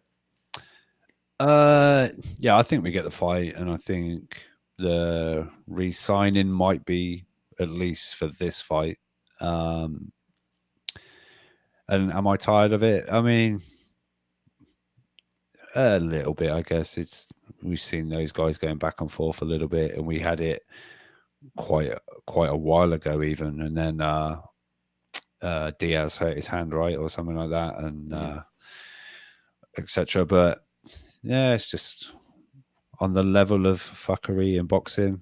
That's quite low on my list of things that are pissing me off. But yeah, it is a little annoying, but it's I just see lately when there's some weird story and someone will quote tweet it just saying #boxing 2019 or something. It's just like, oh my God, it's just this sport consistently does its best to drive the followers of it completely insane, but we still tune in on fight night because at the end of the day we just want to watch the fights, but we somehow get dragged into this whole business and background and in the ins and outs and everything of it. But yeah, I think we get it, and yeah, I think Tevin will stick around on DAZN. To me, it depends on DAZN because they talked about cutting down on money, and the guys they've got data on fighters and who's the draw, who's bringing in numbers, who's doing. And I don't think that's Tevin. So sorry, I didn't mean to cut you off. My bad. I disagree with you. Shocking. And again, just a prediction here, guys. I don't have any inside info. I don't think Farmer resigns with DAZN. I think the DAZN offer was less than what he was getting before, which it would be in line with what Joe Makovsky has said, and probably what we know Tevin Farmer's actual drawing power and potential is, right? Yeah, I mean, look, he's not he's a skilled fighter. No, He's no. very good, but he's just not. Look, respect Tevin Farmer. Should he be making 7 figures per fight? I don't know. I don't think he should. Maybe that's a hot take, guys, but sorry. But, like, the marketplace has inflated drastically. Again, check out my article on Mixed Combat Radio about the recession that's about to hit boxing. But if you look at the numbers and the purse inflation, Tevin Farmer is one of those guys that's a prime example of a guy that his purse is inflated drastically. I don't know the exact percentage off the top of my head, but again, guys like Triple G got a over 700% increase in his disclosed purse. That's a ginormous increase in inflation. And I don't think even a guy like Triple G is bringing that money back into the zone, let alone what Tevin Farmer's bringing back. Let's just be honest here. So I doubt the money is there that Farmer is A, expecting, or B, wants in this type of fight on DAZN right now because of the recent changes with DAZN and how they've been talking about fighter purses. So I fully expect Tevin Farmer to start shopping himself to other parties. I fully expect that. He just fought 4 or 5 times a year, made a bunch of money. He can probably sit out for a bit and shop himself for a month or two, wait out the year, and see what his value is. And maybe he doesn't get 7 figures from anyone else, but let's say he gets 700,000 instead of 500,000, instead of 400,000, whatever it is. That would be money in the bank that he's looking to get. And I would not be surprised to see a Lou DiBella, Tevin Farmer, not departure, because I think Lou DiBella works with everyone, right? But that pairing to depart from DAZN specifically and go back to Showtime for that Gervonta Davis fight, because that would be the biggest money left on the table for them. I will not be surprised at all. But yeah, that's my thought on what would have my prediction. Because, look, I know Tevin Farmer. I've gone and talked to him a few times. He's a very prideful person in a good way. I don't mean that in a disparaging way. That's a good thing to be prideful of yourself and prideful of your work. And if he's been making X amount and they come back with Y amount, he's not going to be happy. Just knowing Tevin Farmer's personality a little bit, he's not going to be happy. Does anyone take a pay decrease? Well, no one. No, very good point. Even millionaires don't take a pay decrease. Billionaires. That's why I'm happy here. You have Bill Gates out there complaining that, I'm still going to have only $20 billion instead of $100 billion on tap. Damn. Fuck you, Bill Gates. So even billionaires complain about a pay decrease when they're still billionaires. So, of course, Farmer's upset. Absolutely. I think it would just be, I think it'll be for this fight, and then it'll be. Then he stops himself. It's like fight by fight if need be. If the right fight occurs, they'll make an offer. If he likes the offer, he'll take it. If not, he'll take a different one. Superfly saying, Matthew, so you think fighters should be paid less? That's so hilarious, and people want to be disingenuous and mischaracterize what I said. No, I said I think Tevin Farmer should probably get paid less. What a time to be a fighter! Because I think he has far overreached his market value, and if you don't understand this, then I apologize, Superfly, because you said you're a boxer. You should know this. Drawing power is key, and that's probably one of the major contributing factors to how much you get paid. Not how good you are, not how many titles you win, not what weight class you're in. How many asses do you put in the seats? How many eyes do you get watching you on television or an app? Let's be honest. And Farmer, while a decent, draw, air quotes, is not a guy that's probably making 7 figures 3-4 years ago. Making 6 figures, mid 6 figures too. And guess what? I don't feel bad about saying a guy that should make $500,000 per fight instead of $1 million. Don't feel bad about that, especially when that guy is not a star, not a money earner. Like, this is prize fighting at the end of the day. Sorry. Rob, any last thoughts on Tevin Farmer, Joseph Diaz? No, I like the fight, but just let me know when it's happening.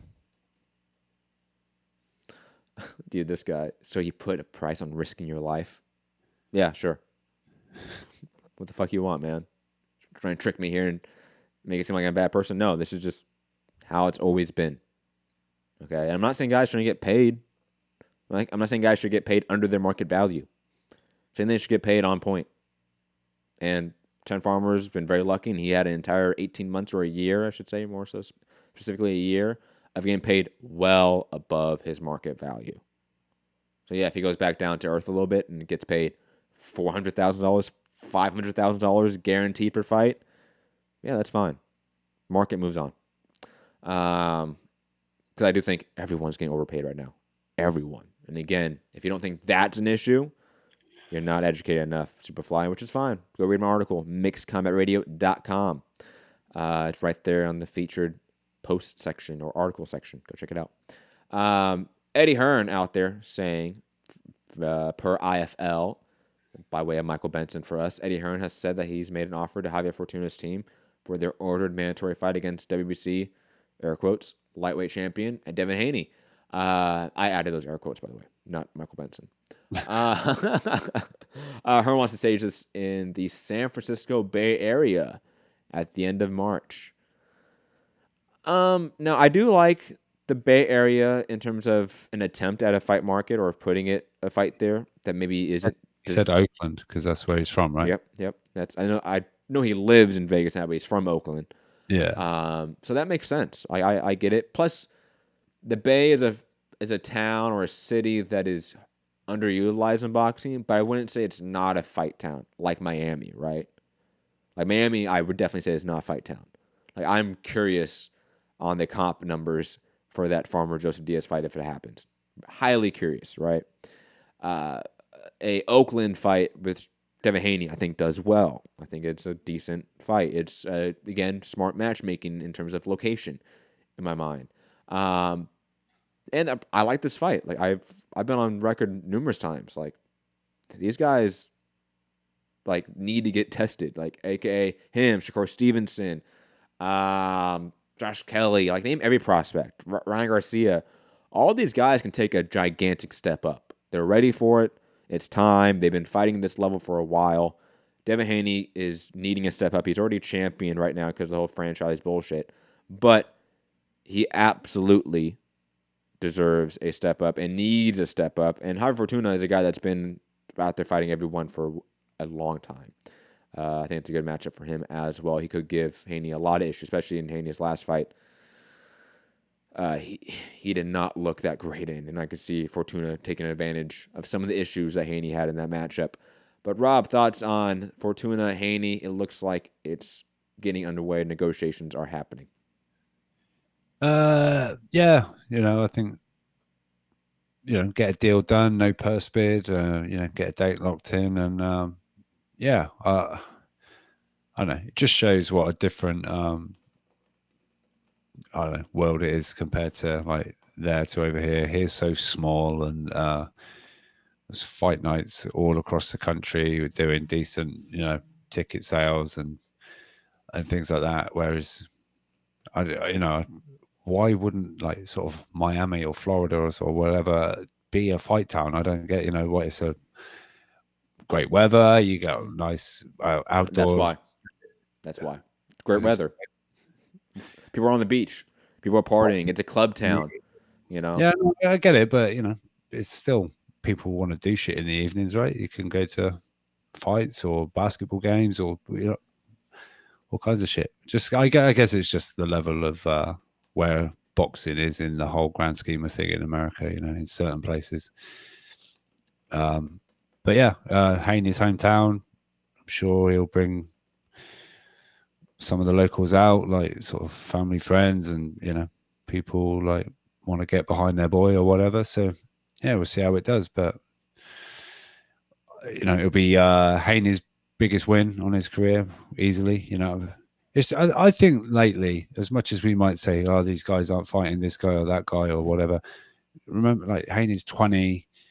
Back in the day, didn't 20-year-olds, really jumping up, or you got Shakur Stevenson's gunner unit. It's a different sort of time to a degree, I think. Yes and no. I mean, obviously, yeah, guys like Mike Tyson, obviously, who was a very young world champion. Like looking a legend of the sport there, but look, if you're trying to be a world champion at 20, which is what Haney has been trying to do, then you're trying to do legendary shit. So if you're trying to be a legend and that's what you're saying you're trying to do, then I'm holding you to that standard that you're setting yourself to. No, I get you. So, And I think they can take risks, especially at 20, because you lose. What have you lost? You've got your whole career basically still ahead of you. You know, you're not seeing some guys. What's Haney on now? Like nearly, was it 30 fights nearly? No, it's not that much. It's not 30. I think it's like 20 something fights. It's like 22, 21 fights, 23 fights. It's not that much. It's not 30. If it's 30, it's a long ass time. But I do know he sort of short-circuited or shortcut the amateur system and went to Mexico for a long period of time to have fights. He's 24. I knew it was 30-ish. But you know, that's 24 fights in. He's 20 years old. You wouldn't have seen this guy on TV yet, right? Do you know what I mean? They wouldn't be getting TV time. A lot of these youngsters now, we're seeing kids from debut and stuff like that. But yeah, like you say, he's out there saying I'm this, I'm that, and the other. So well, let's see it then. Let's see you in with the better opponents, and obviously Fortuna is that guy. So yeah, we'll see how that one goes. Yeah, I think it's gonna be a true test. Quick comment to the chat. AD, hold on, where is it? This is hilarious. AD, you've been sounding very negative recently, Matt, especially towards DAZN. It's getting depressing and hard to listen to be frank. Not that many Brits I hear tonight wonder why. First off, if a bunch of you guys in the UK market that don't have DAZN, don't know what it is, have never used it, are complaining about somebody that does have it, criticizing it, jump off a bridge. Number two, I don't care if people don't like my commentary. It's my commentary. It's my opinion. And guess what, guys? I've always been a cynical fuck. Like, that is not new. Like, Rob can attest to that. From day one, I've always been a lot more dark and cynical than probably anyone else on the panel, including Rob, who's British. Like, that's shocking. Because British people are dark. Like, they like dark humor. They like dark comedy. Like, you know, these guys are... It's the clouds, man. It's the weather. Yeah, happy-go-lucky with it. And secondly, DAZN and other things deserve criticism.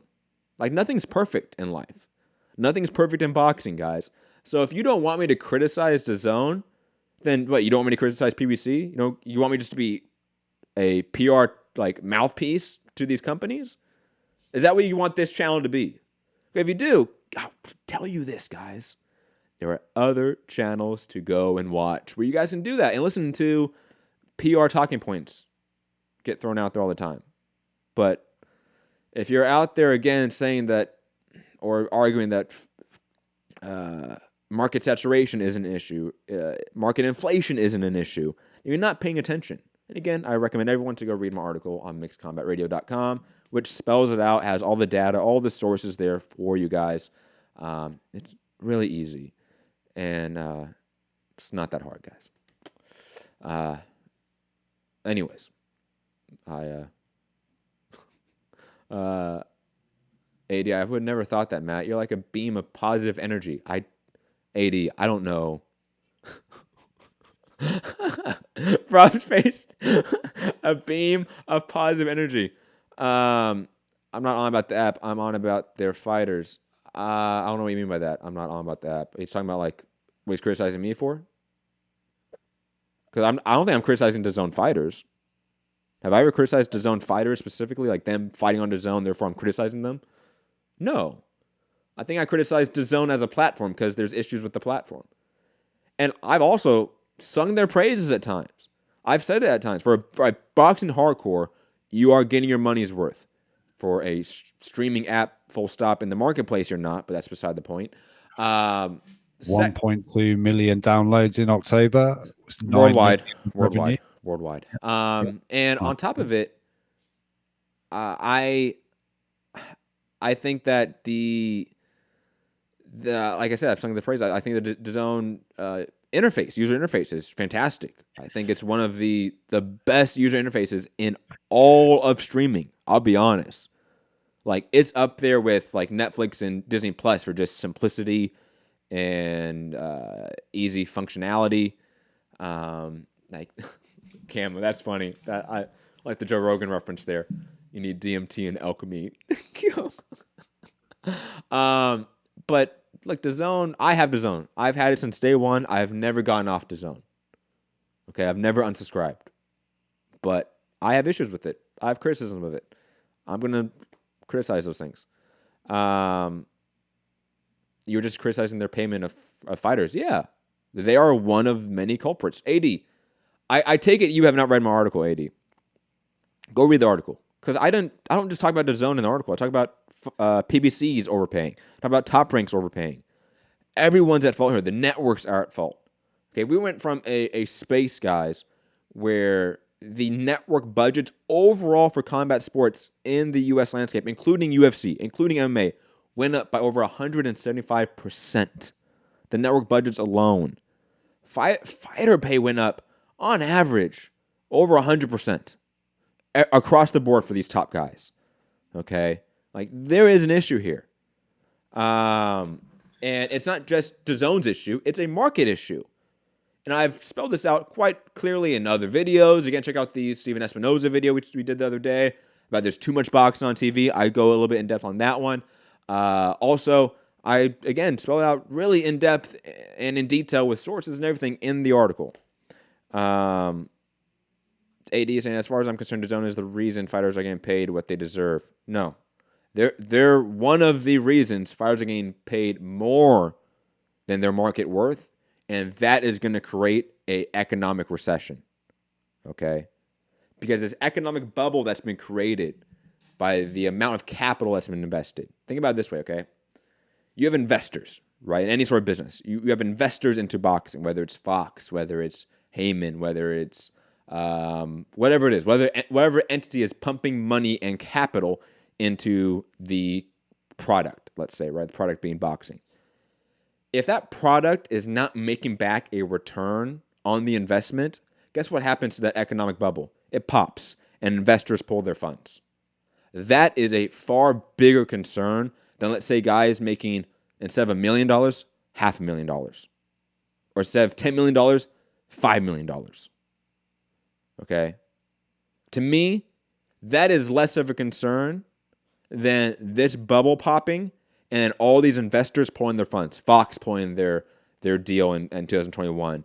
DAZN pulling their deal from Matchroom in 2021. All these investors pulling their money from the sport and the exposure of the sport because they're not making money back. Okay? And I'm not saying that promoters should make more money. Not at all. And in fact, boxers make a gigantic share of the revenue. Check out John Nash's articles on Bloody Elbow detailing that specifically from the antitrust lawsuits. Okay? Lou DiBella, Top Rank, they all released some of their financial information for this lawsuit with the UFC. And because of that, we now know that on average, boxers at the top, especially at the top, or at least with top elite fighters tabulated with this percentage, they make on average 70% of the wage share. I'm not saying that should ever go away. I'm not saying that should ever go away. However, the overall budgets need to come down. The overall inflation of boxing needs to come down. Otherwise, this bubble does burst, and we don't have boxing on DAZN anymore because DAZN's not making money off of it, and they pull their investment on boxing in 2021. That's a major concern. Fox in 2021, when I think the PBC deal is also up, they go, you know what? We're spending all this money on all these fights, all this shoulder programming. We're spending millions on. Okay, what are we making back? Maybe it's not enough. Top Rank, ESPN especially, they're another one that's deeply concerning here. Showtime, they're down 37% in terms of viewership, guys. 37%. ESPN's only down 10%. Fox is actually up. I don't know the DAZN numbers because they don't release it. Okay? But I do know that DAZN's overall subscriber base is not enough to make money with the overall budgets they have. Point blank, end of story. Okay? So, again, it's not about I'm out there saying fighters should get paid less, managers and promoters should get paid more. That's not it at all. I'm saying there's a gigantic inflation across the board. And that has created a bubble that is unsustainable at this point in time. And if you do not see that, again, I spelled out in depth in the article. MixedCombatRadio.com. Go check it out. Also, if you're on YouTube right now, it's in the community tab on YouTube on our page. Hit that tab. Scroll down. It's like the second or third post. Check it out. But again, I hope I clarified some of those points for some of you people. And if you're still out there not understanding it, then I don't know what to tell you guys. You just aren't listening. AD, well, I disagree with you 100%. Like how many boxers on the wages you want are broke in later life? No. AD, money management is highly different than fighters making money.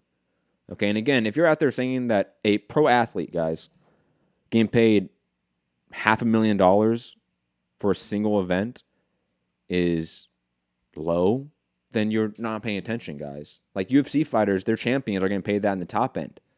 The very top fighters are getting paid that. Okay? So, like, UFC wage share is completely off the board. I'm not saying that fighters should get paid below, like, a living wage or even below an entertainment wage. But they should get paid with their market value. And again, AD, if you don't understand that, then you're just not paying attention, bro. Like, I don't know how else to spell it out to you. I've spelled out, I think, in a very succinct, easy way to follow. And if you still can't follow it, that's on you, bro. You're out there parroting some talking points from promoters and networks. Anyways, moving on.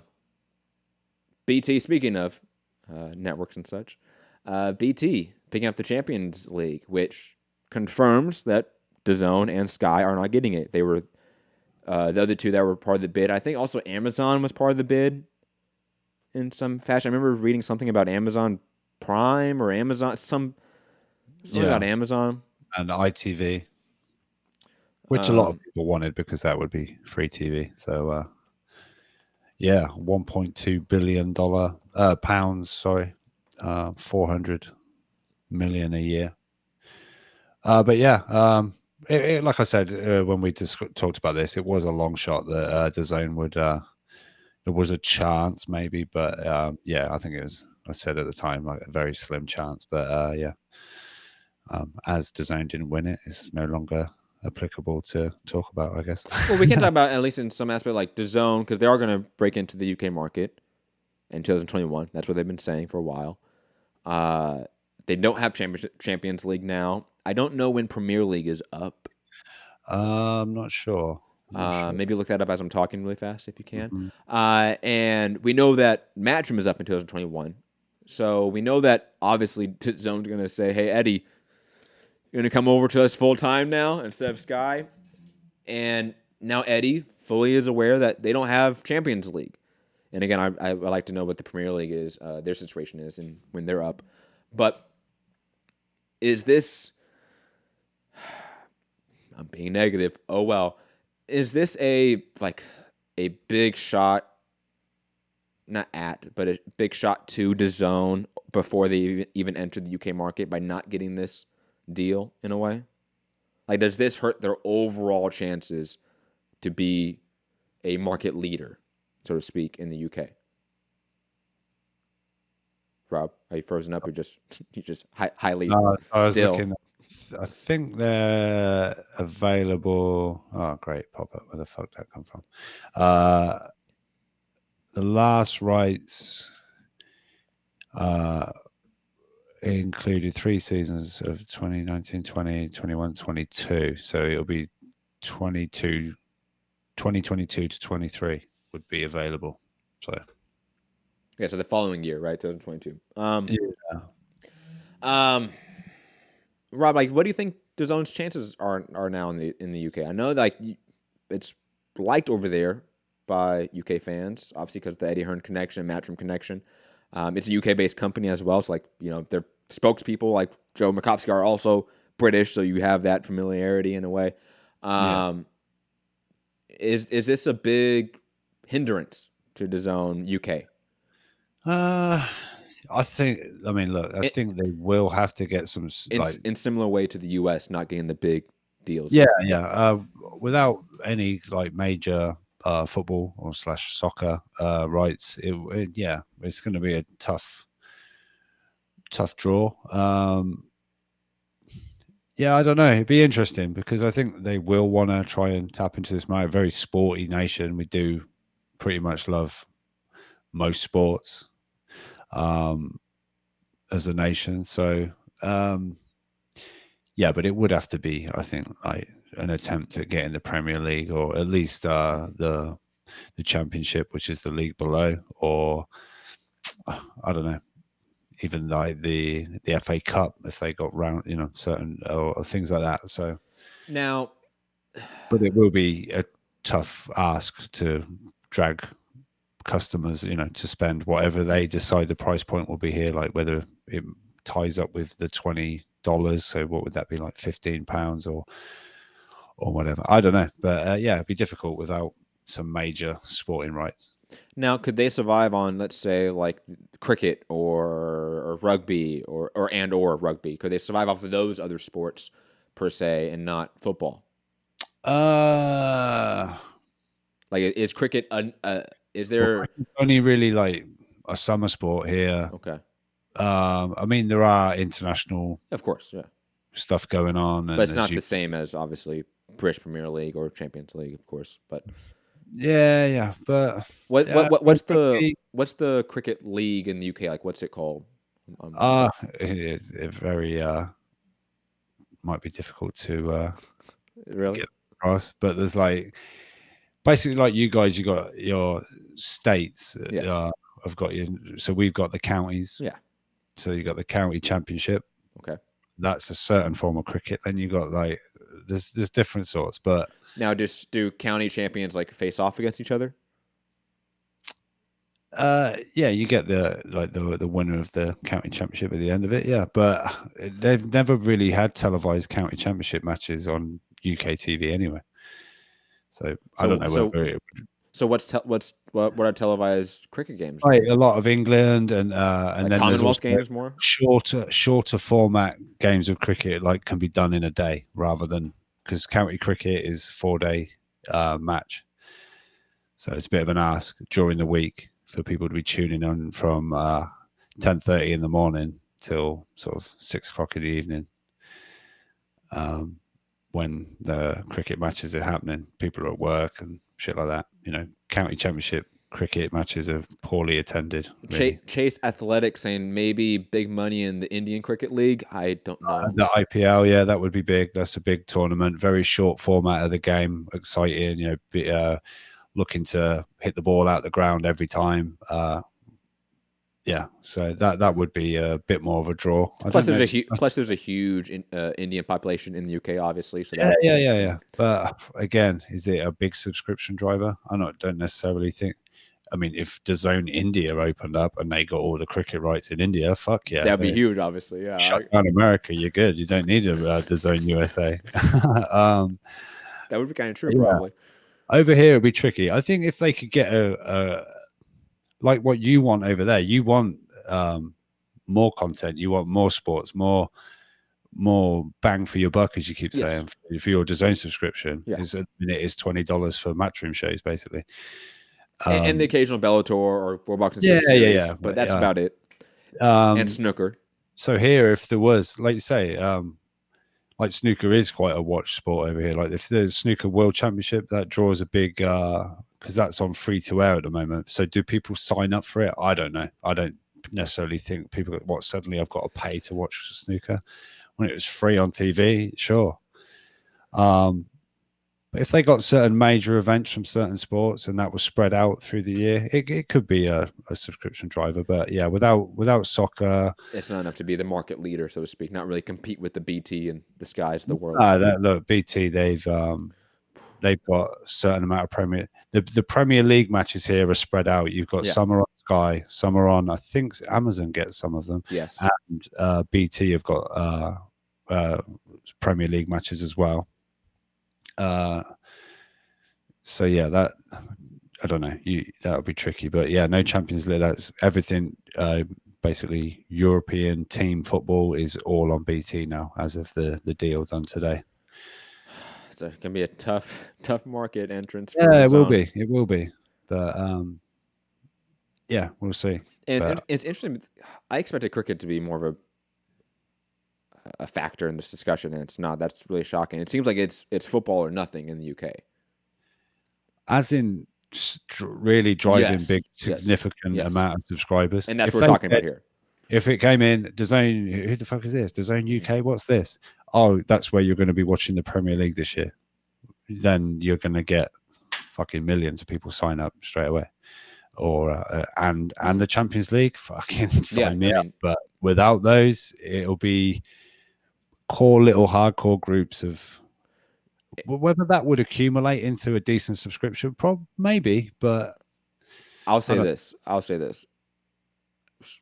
Maybe it's shocking, but I think DAZN has a much easier time in the U.S. market than they have in the U.K. market right now. With the way you frame the discussion, because it seems like it's football or nothing in the UK. Here, at least, like if you get NHL, that's a niche market, but that's still one of the big four. Like you can survive off of that, guaranteed. Yeah. If you get NBA, if you get MLB, if you get NFL, like you're safe. Hell, fucking NASCAR, like there are some that you can sort of survive off of in a way in the US market. While not being a market leader per se, but still drive subscribers, still be a successful business. It doesn't seem like that's the same way in the UK, and that's kind of shocking. I thought, again, cricket would be more of a factor. Like I say, it's not so much it's football or nothing, and you got no chance. But I don't think it would they would have the impact that potentially they would look for. You would say, correct me if I'm wrong, that there's no like clear big four in the same way as there is in the US. No. I mean, even your big four isn't. There's an order to that, right? There's an order, absolutely. And there's a vast from 4 to 1. Well, I'll say this: it's like 1, 2, 3, all neck and neck, and then like 4 is like the redheaded stepchild.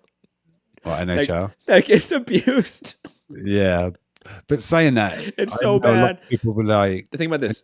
Becomes the World Series, people aren't that mad into baseball, right? Or are they? No, of course not. It's not the same, obviously. Right? Like it obviously tops off with that World Series. Same with NFL, of course, and such. But people watch. Yes, and it's less games. It's more It's more concentrated, so therefore you can get higher viewerships and more well liked. Obviously, Gary's brought up college football, and they should be going after college football. I've been saying that for a while. Even just like individual universities. Like there is a cottage industry of these big universities that you can tap into if you're DAZN. I wonder if Oxford University could do it.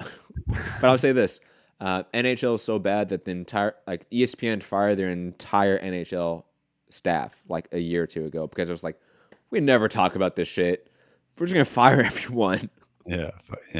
They fired like 400 or 300 people, and like the entire NHL staff on ESPN was included. So again, there's avenues of more success, I think, for DAZN than there is in the UK. I'm shocked by that because you guys in the UK want this thing so bad. It's clear that you guys love it. You boxing fans are diehards for DAZN. You don't even have it. It's sad, man. For a lot of people, I mean, I sent it you in our group chat, right? Because we're going to get onto potentially the Sky box office for Joshua Rees, right? Yeah.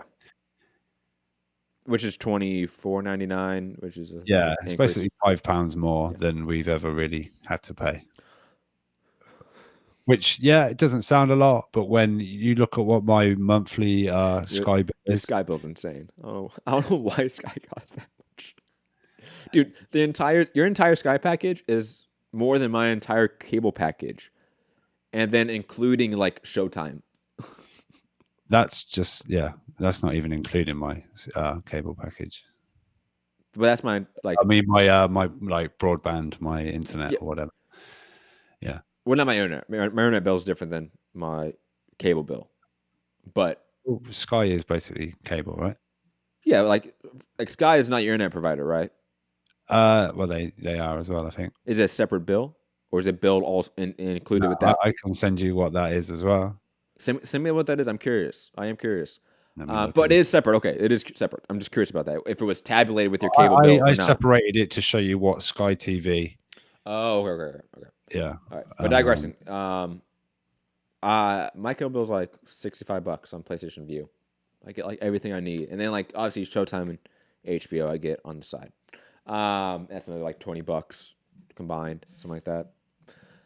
Digressing though. Moving on. Claressa Shields in the news, and in a good way, guys. I'm actually really excited for this. Twice, right? Oh, that's right. I forgot about the fight announcement. It is here. Okay, making sure. I thought I didn't put it up there.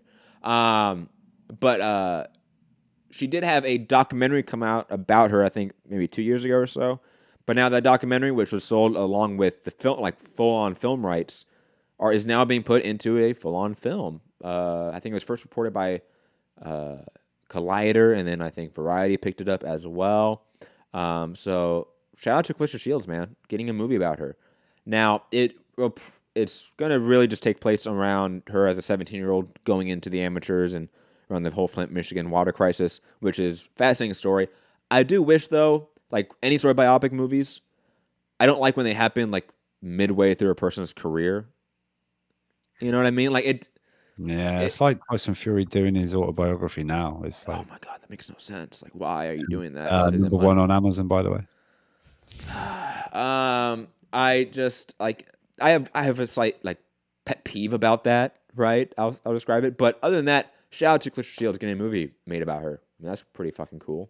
Yeah. I mean, again, it's like Justin Bieber, the autobiography. It's like, dude, are you fucking 20 anything yet? Fair play. How far up her career does it get to? Like now? No, I think just the amateurs. It just goes through. We get to who's done it right at the end. No, you're gonna get obviously the Savannah Marshall loss and stuff like that, probably. Yeah. You know, you're gonna get fair stuff play. like that. Yeah, no. As much as she might have detractors and stuff like that, no, she's got a cool story, or maybe not cool, but it's cool in the end. She's done well. Yeah, I just mean it's a great human story. A great yeah. So pretty dark early days, I believe. So yeah, no, shout out to her. That's fair enough. And our casting's already done. Let me get the actress name. Rachel Morrison is directing it, and is cast Ryan Destiny, who's in Fox's Star. I don't know what that is. I think it's a TV show on Fox, I'm assuming, but I've never watched it. But Ryan Destiny is going to be playing Claressa Shields. And also Shields, Habazin has been rescheduled for Friday, January 10th on Showtime in a still not World Championship Boxing broadcast, which is just really, really frustrating because even though it's for a world title, right? Yeah, and it's not World Championship Boxing, the budget's not the same, like it's just, it doesn't have the same vibe to it. It just automatically doesn't. Same with like Boxing After Dark for HBO and shit like that. It did not feel the same. This should be World Championship Boxing. But digressing, glad that this fight's rescheduled. Hopefully all the nastiness, obviously, of the pre-fight brawl and everything like that, not really brawl, but sucker punch by her, was it brother or half-brother? I forget exactly. I hope all that goes away and we can just get a fight. I like Shields when she's fighting. Just fight, please. And your team needs to calm the fuck down. But other than that, excited to see her again. Excited for a movie. Rob, any thoughts on Shields Habazin being rescheduled? No, just wasn't particularly hyped the first time, the second time, or whatever time. Really, Habazin is kind of coming to lose, I guess. Well, not coming to lose, but will be a massive underdog. And yeah, it was just it seemed to be just another. This is a vacant title, right?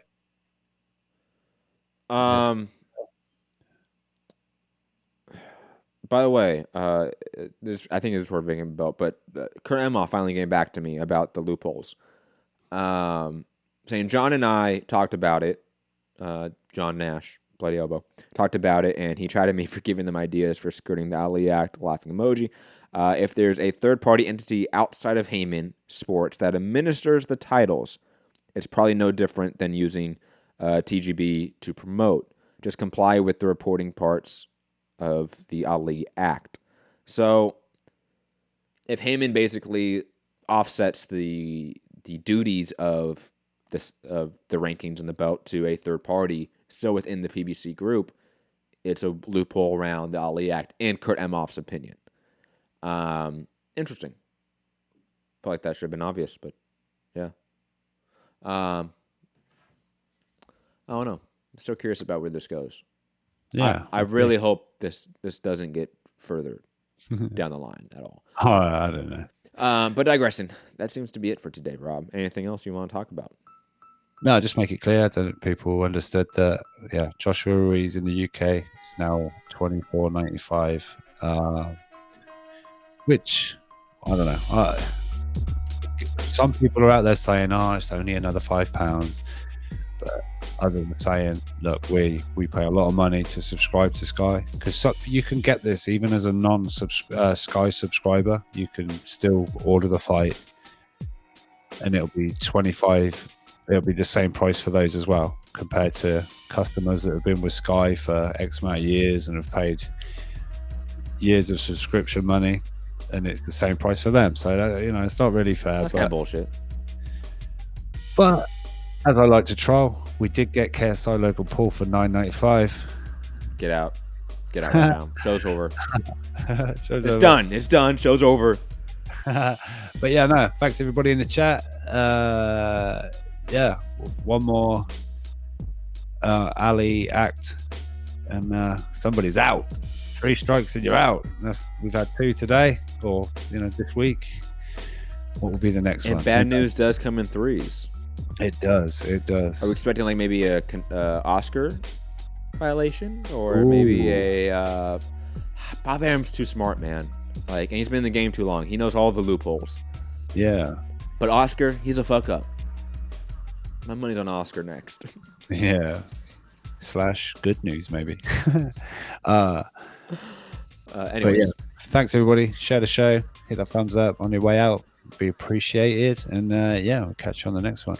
and obviously you can find me, Matt Hunter, MCR, all platforms. Find Rob, UK Rob, MCR on all social media platforms as well. Hit the like button, share the show, subscribe, all that fun stuff. Patreon.com/Mixed Combat Radio helps support the channel in any financial way. And also, mixedcombatradio.com just put out an article this week. Go check it out. Might upset some of you Match from DAZN fanboys, but hey, it's a really good article. If I'm, tapping myself on the back there, go check it out. Peace.